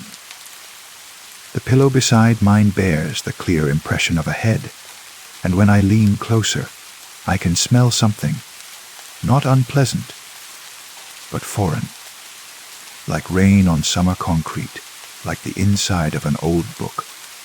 My reflection catches in the dresser mirror across the room, and I freeze. The person looking back at me is me, but not quite. The eyes are slightly wider, the mouth turned down just a fraction more than it should be. When I raise my hand, the reflection raises its hand a beat too late. When I smile, trying to test this strange delay, the reflection doesn't smile at all. I close my eyes, count to 10, open them again. The reflection is normal now, mimicking my movements perfectly. But the wrongness doesn't leave. If anything, it grows stronger, like a migraine building behind my eyes. The alarm clock begins to ring again. 3:17 a.m. still and always. I reach for it, and this time when I touch the snooze button, my finger passes through it like it's made of smoke. The ringing continues, shrill and insistent, but now I realize it's not coming from the clock at all. It's coming from inside my head, reverberating through my skull like I'm trapped inside a bell. I stumble toward the bedroom door, the floor seeming to tilt and sway beneath my feet. The hallway beyond is longer than it should be, stretching away into darkness that my eyes cannot penetrate. The walls are covered in family photos, but as I pass each one, the faces seem to blur and shift. In one photo, I'm standing next to someone whose features I can't quite make out, no matter how hard I focus. In another, I'm alone at a birthday party, but there are shadows of other people, shadows with no bodies to cast them. The bathroom is at the end of the hall. I know it is. I've walked this path 1,000 times. But the hallway keeps extending, each step taking me no closer to my destination. The photos on the walls multiply, covering every inch of space.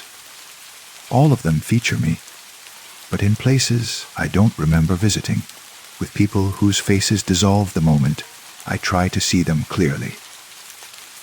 Finally, after what feels like hours, I reach the bathroom door. The handle is warm like the floor was warm, like everything in this place is infected with some subtle fever. I turn it and step inside. The mirror above the sink reflects not me, but the bed I just left. In the reflection, I can see myself lying there, eyes closed, chest rising and falling in the slow rhythm of deep sleep. I reach out to touch the mirror, and my sleeping self stirs, turns over, and opens its eyes. Those eyes look directly at me, through the mirror, through the impossible geometry of this place. You need to wake up. My sleeping self mouths, though no sound emerges. I spin around, but the bathroom door is gone. The walls are covered in the same family photos, but now they're all empty frames. Just empty gold frames hanging on white walls, dozens of them. Hundreds, stretching up to a ceiling I cannot see.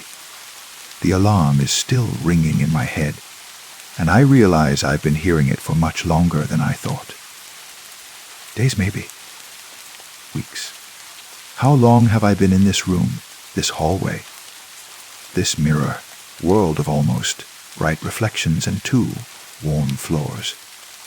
I close my eyes and try to remember the last thing that happened before I woke up.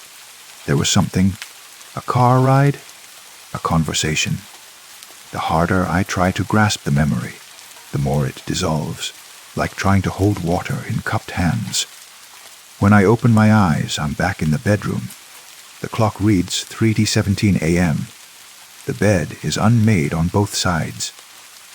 The reflection in the mirror raises its hand, just a beat too late. I reach for the alarm clock, and my finger passes through it like smoke. The wrongness hums in my bones, and I understand, with a certainty that makes my chest tight with panic, that I've done this before. Many times before.